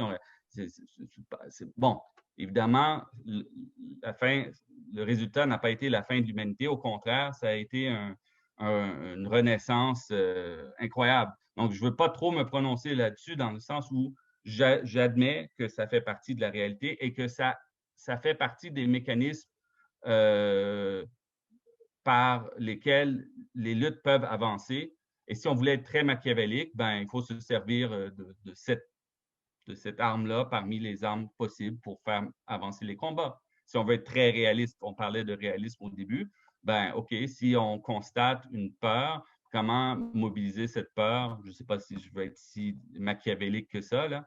Je ne dis pas que c'est ma position à moi, mais tous les constats qu'on peut faire peuvent servir. Et d'ailleurs, je pense, c'est pas moi qui l'invente ou qui le dit en premier, je pense qu'il y a des mouvements sociaux qui misent sur cette peur pour faire avancer des enjeux, notamment la question de l'environnementalisme qui joue cette carte de la peur collective. Quel résultat politique que ça peut avoir, c'est là où je suis vraiment, je n'ai pas de réponse peut-être satisfaisante à vous donner. Je n'en sais rien jusqu'où ça peut aller comme facteur dans faire avancer les mouvements sociaux. Pour ce qui concerne l'autre volet de votre question sur le réalisme, effectivement, sauf que dans les relations internationales, on peut penser à Gill, c'est surtout beaucoup des Canadiens, là, Gill, Cox et autres, Robert Cox, etc., qui ont développé dans les théories des relations internationales le néo-Gramscian current, mais qui se voulait quand même très critique du réalisme et du néo-réalisme, tout en étant eux-mêmes en partie, effectivement, proches du lien Gramsci-Machiavel, c'est-à-dire de voir quand même les relations internationales comme une compétition entre des États-nations qui luttent, là, la fameuse théorie de boule des billards, etc. Sauf qu'ils disent la société civile nationale et la société civile internationale et les mouvements sociaux à l'intérieur des pays doivent être prises en considération dans ce jeu réaliste de puissance. Bon, et donc des mouvements qui peuvent être nationaux ou transnationaux, que ce soit l'écologisme, par exemple, justement le féminisme international, etc.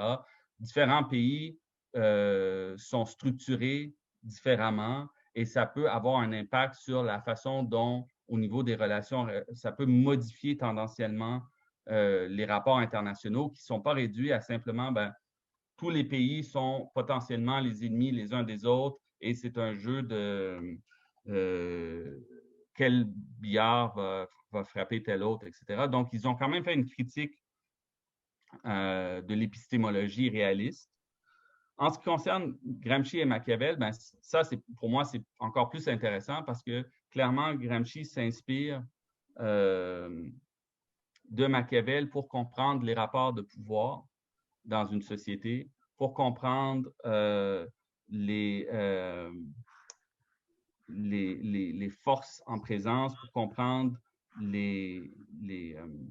parfois même les rouages psychologiques du pouvoir et d'essayer de les amener. Il y a le fameux prince moderne, Parti Prince, qui joue un rôle d'acteur central pour Gramsci, qui combine un peu le mythe de la force jacobine là, qui intervient dans la société, etc. Et on peut dire, oui, peut-être que cette phase-là historique à laquelle participait Gramsci, celle des grands partis communistes internationaux, semble avoir fait son temps. Et là, c'est ça la grande question en ce moment, je pense, qui divise la gauche, toutes tendances confondues.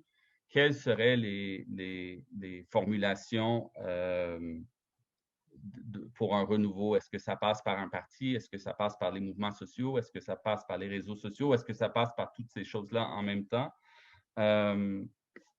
Et je pense que c'est comme très utile que Gramsci ait ramené l'analyse réaliste à l'intérieur de certains courants marxistes qui étaient devenus économicistes, comme j'avais mentionné, qui voyaient simplement les événements politiques comme étant le résultat de changements socio-économiques et qui n'arrivaient pas à saisir le mouvement politique des partis et des groupes dans la société. Je ne sais pas si ça répond trop à la question, mais pour le... Là, je vois, il y a des questions sur, sur le coin, dans le chat. Je vais te les relayer, Homer. J'attendais que tu termines, puis je vais te les relayer. Oui, ça va. OK, ben merci. Oui, il y a France Giroux. OK, Josiane, je prends ta demande de tour de parole. Il y a France Giroux, dont je vais relayer la question, Homer. Elle dit, bon, merci, M. Moussali, de votre exposé instructif pour une néophyte comme moi, audacieux, riche et original.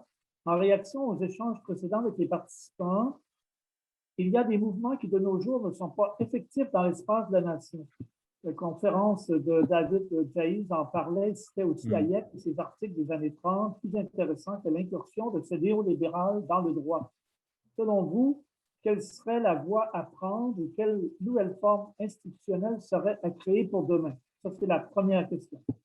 Deuxième question, Gramsci est-il le philosophe à privilégier pour dénoncer le soft power auquel se limitent les politiques culturelles, par exemple, de l'Union européenne? Comment lutter contre le soft power de l'américanisme, surtout qu'au Québec, nous sommes anti-intellectuels? Alors, deux questions, donc. Une sur les formes institutionnelles à créer pour la situation actuelle. Et deuxièmement, est-ce que Gramsci pourrait être utile pour articuler la question du soft power et la façon de lutter contre le soft power? OK. J'essaie, oui, parce que je me souviens un peu de l'intervention de Diaz. Donc, quelle serait la voie à prendre? Quelle serait la voie à prendre? Encore là, moi, je vais dire que je ne suis pas un expert au niveau des institutions nationales ou internationales de quelle voie à prendre. Évidemment, il y a des gens à gauche qui pensent que ça passe par une lente transformation des institutions politiques, des organismes, qu'ils entrent dans les organismes dans un but de les faire tendre plus à gauche. Est-ce qu'il y a des mouvements sociaux qui peuvent, disons, se combiner aux institutions existantes? C'est possible. Mais précisément, je ne suis pas certain de quelle institution ou comment, etc., pour créer pour demain. Je crois que de toute façon, il y a déjà en ce moment des mouvements sociaux et des individus qui justement militent pour la transformation d'institutions publiques et privées. Il y a un combat qui se mène en ce moment, par exemple, pour réformer l'armée canadienne en ce moment. Bon, ce n'est pas une institution à gauche, ça on s'entend, mais on voit que toutes les institutions de la société civile et de la société politique peuvent être investies par des causes, par des luttes contre le patriarcat, contre le racisme, contre les inégalités de classe et être, espérons-le, transformées d'une façon ou d'une autre qui les rendra moins régressives ou carrément progressistes. Autre question, Gramsci est-il le philosophe à privilégier? Ben, je ne sais pas s'il est le philosophe à privilégier. Comment lutter contre le soft power de l'américanisme? Ça, c'est très difficile. Je crois qu'il y a déjà des luttes qui se font. Mais évidemment, l'hégémonie, ça passe, oui. Gramsci est très clair là-dessus que l'hégémonie n'est pas seulement exercée par les classes subalternes qui veulent s'émanciper ou qui veulent tenter de s'émanciper, mais évidemment, ce qu'on appelle le soft power, c'est l'aspect consensuel, entre guillemets, là, du pouvoir, que ce soit de l'État ou de la société civile ou de l'hégémon en présence, qui a tous les moyens à sa disposition pour essayer d'imposer un certain discours sur l'ensemble des sociétés environnantes. Gramsci est un bon intellectuel, en tout cas pour en parler, pour le voir, pour le visualiser, ce soft power-là, et pour, à la limite, dépendamment de nos positionnalités là, dans les luttes, pour la dénoncer. Ça, je trouvais ça, c'est plusieurs personnes qui m'ont dit ça, cette dernière remarque que je trouvais intéressant. Comment lutter, surtout qu'au Québec, nous sommes anti-intellectuels. Et moi, je trouve ça, je ne sais pas d'où vient cette idée. Moi, je la partage jusqu'à un certain point, là, mais je l'entends souvent. Et c'est ça que je veux ramener ça à Gramsci. lui-même, il étudiait la société italienne et il disait une bonne partie de la société italienne de son époque était anti-intellectuelle, mais il ne mettait pas le blâme tout d'un côté ou tout de l'autre.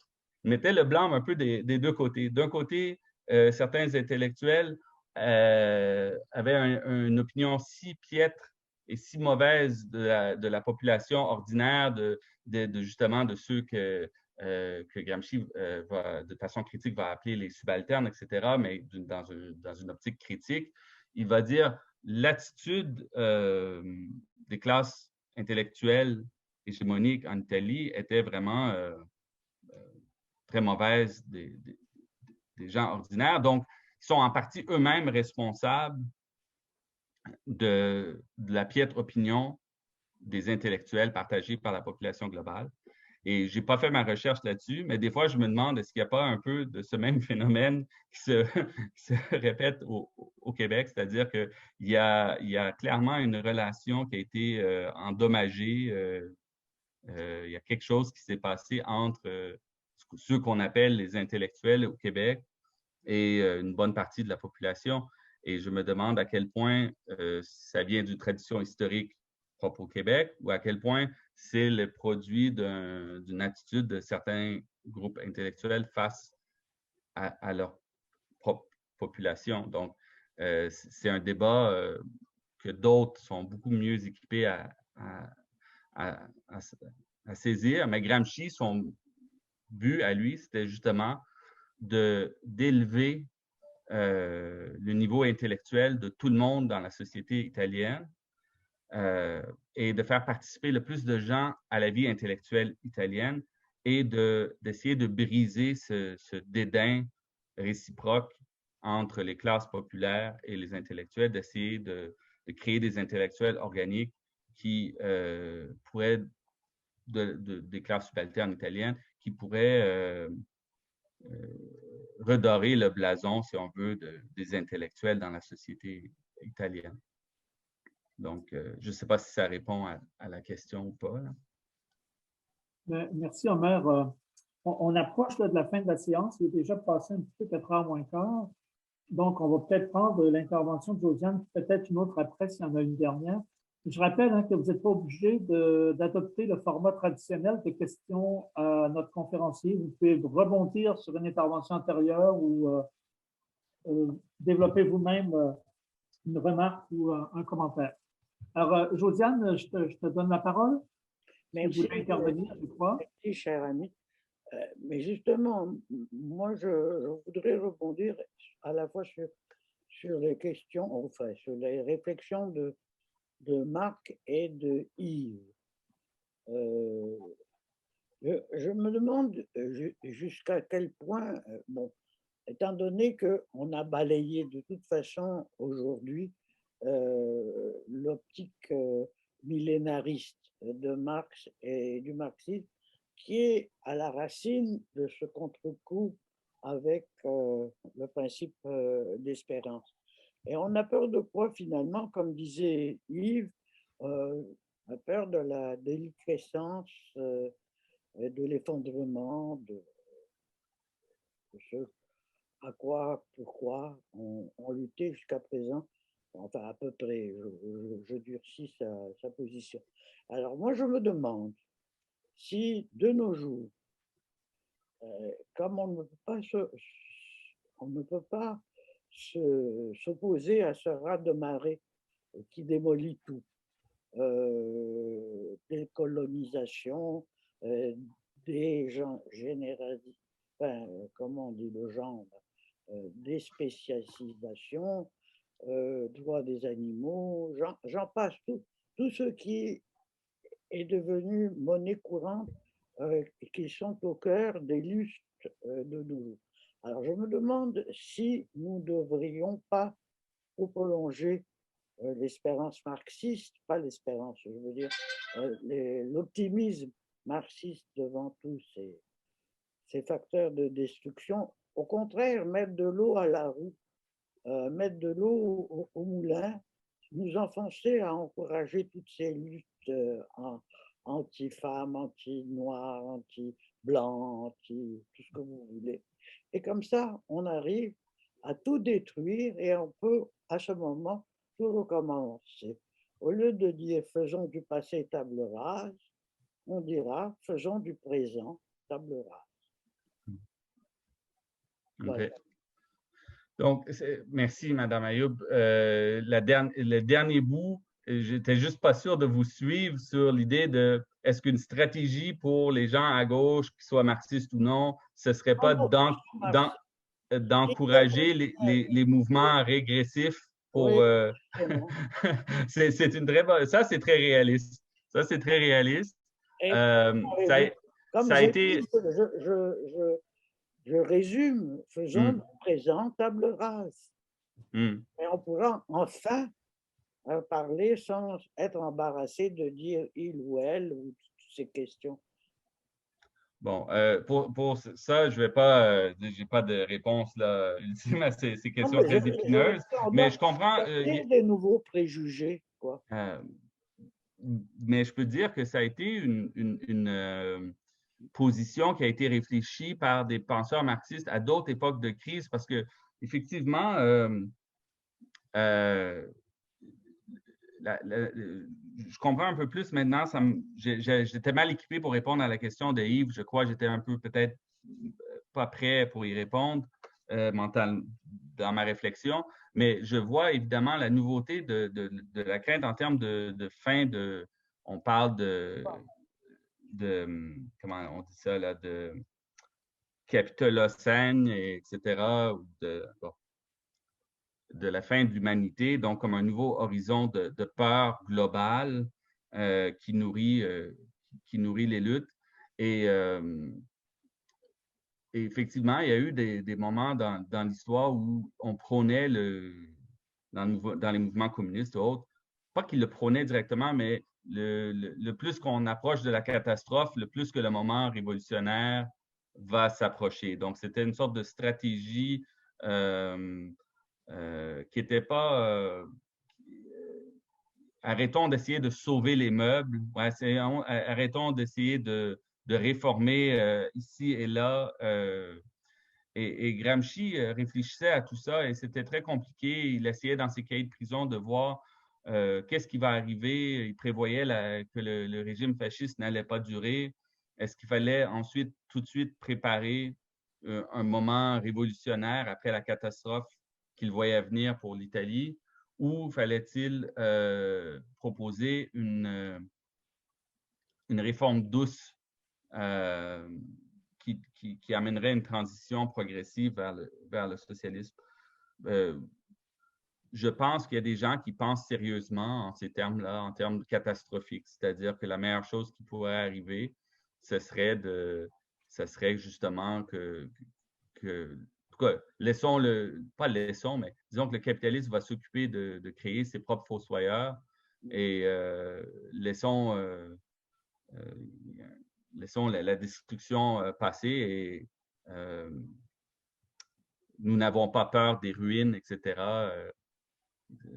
Donc, il y a une philosophie, il y a une tendance de la gauche qui a cette vision-là des choses.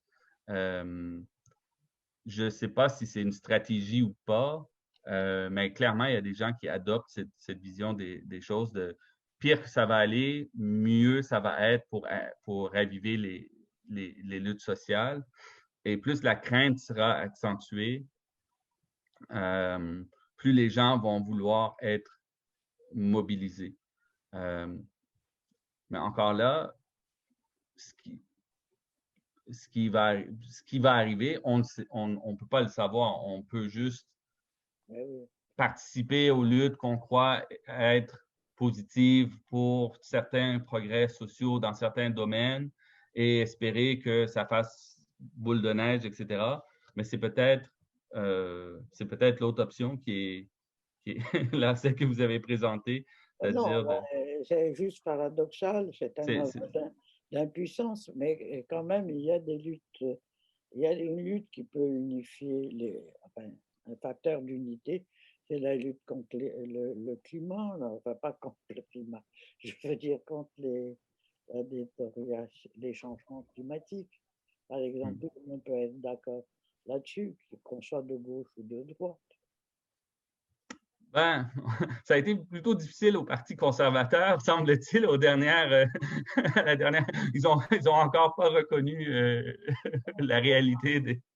Donc, des fois, à droite, c'est un peu plus compliqué. Sans être partisan, je dis ce qui est au-dessus de la partisanerie. Il y a quand même des luttes, mais d'un autre côté, je sais pas que je crois sincèrement, mais je constate cette espèce de fuite en avant qui me semble le moins pessimiste, parce que je pense que ce déferlement, d'abord, la mainmise maintenant des réseaux sociaux, et on ne peut plus faire un pas où on est rejeté du monde si on ne fait pas partie de cette chose qui s'appelle Facebook,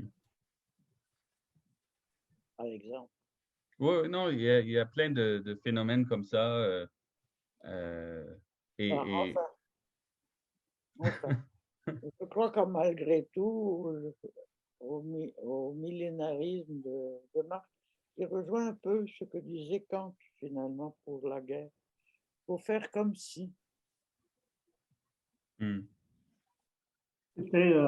C'était un néo-kantien du 19e siècle, Hans Weiner, qui avait fondé la philosophie du comme si. Oui, en s'inspirant de Kant.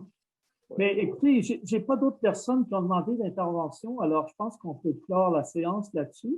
J'ai été amusé par le fait que, avec la question de Josiane sur la radicalisation des luttes actuelles sur tous les fronts, et la réponse ou la réaction qu'Omer a donnée, moi, ça me rappelait Lénine qui disait, ben, le capitalisme tend la corde avec laquelle on peut le pendre, alors profitons-en.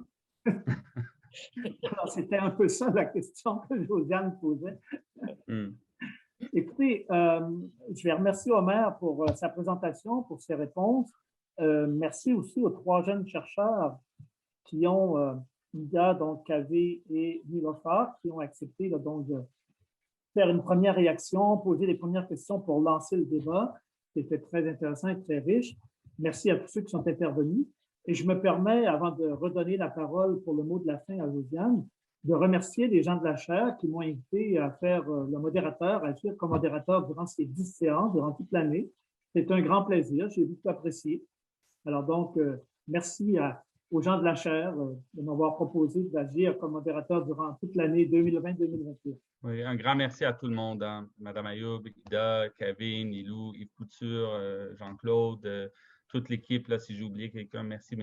Moi, ça a été vraiment un baume là, sur le moment là, présent là, d'écouter les interventions. J'espère que la mienne, elle est au moins au niveau de celle des autres, là, aussi intéressante que certaines autres. N'avouez jamais.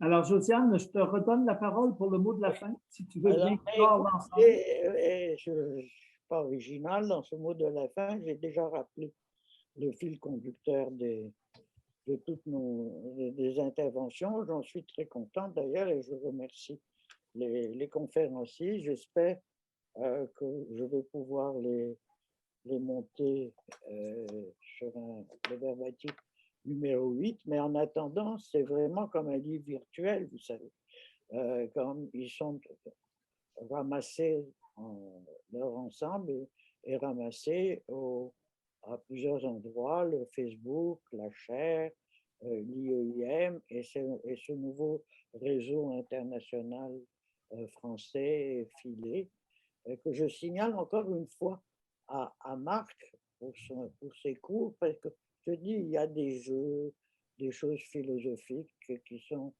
très accrocheurs. Bon, et Ida vous a mis sur le chat les différents liens. Et puis, je remercie mais vraiment profondément toute l'équipe de la chaire, grâce à laquelle nous avons monté toute cette année Yves, Kavé, Nilou, Ida, qui était à la fois au four et au moulin.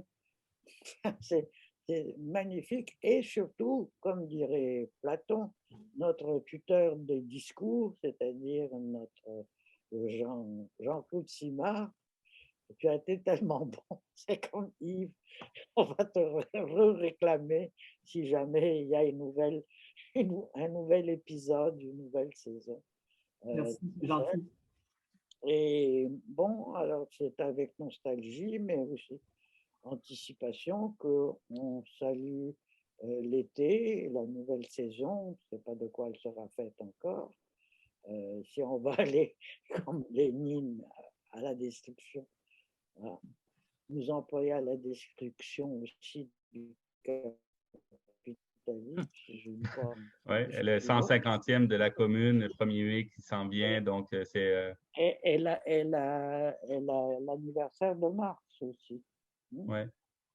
Alors bon, moi je tire ma révérence d'ailleurs avec cette dernière séance, puisque ce sera Yves qui sera de plein droit le titulaire prochain, si l'UNESCO donc répond à ses vies, mais je serai bien entendu toujours dans la mouvance de la chaire. Alors je vous remercie et on fera peut-être la fête quand il y aura le nouveau régime.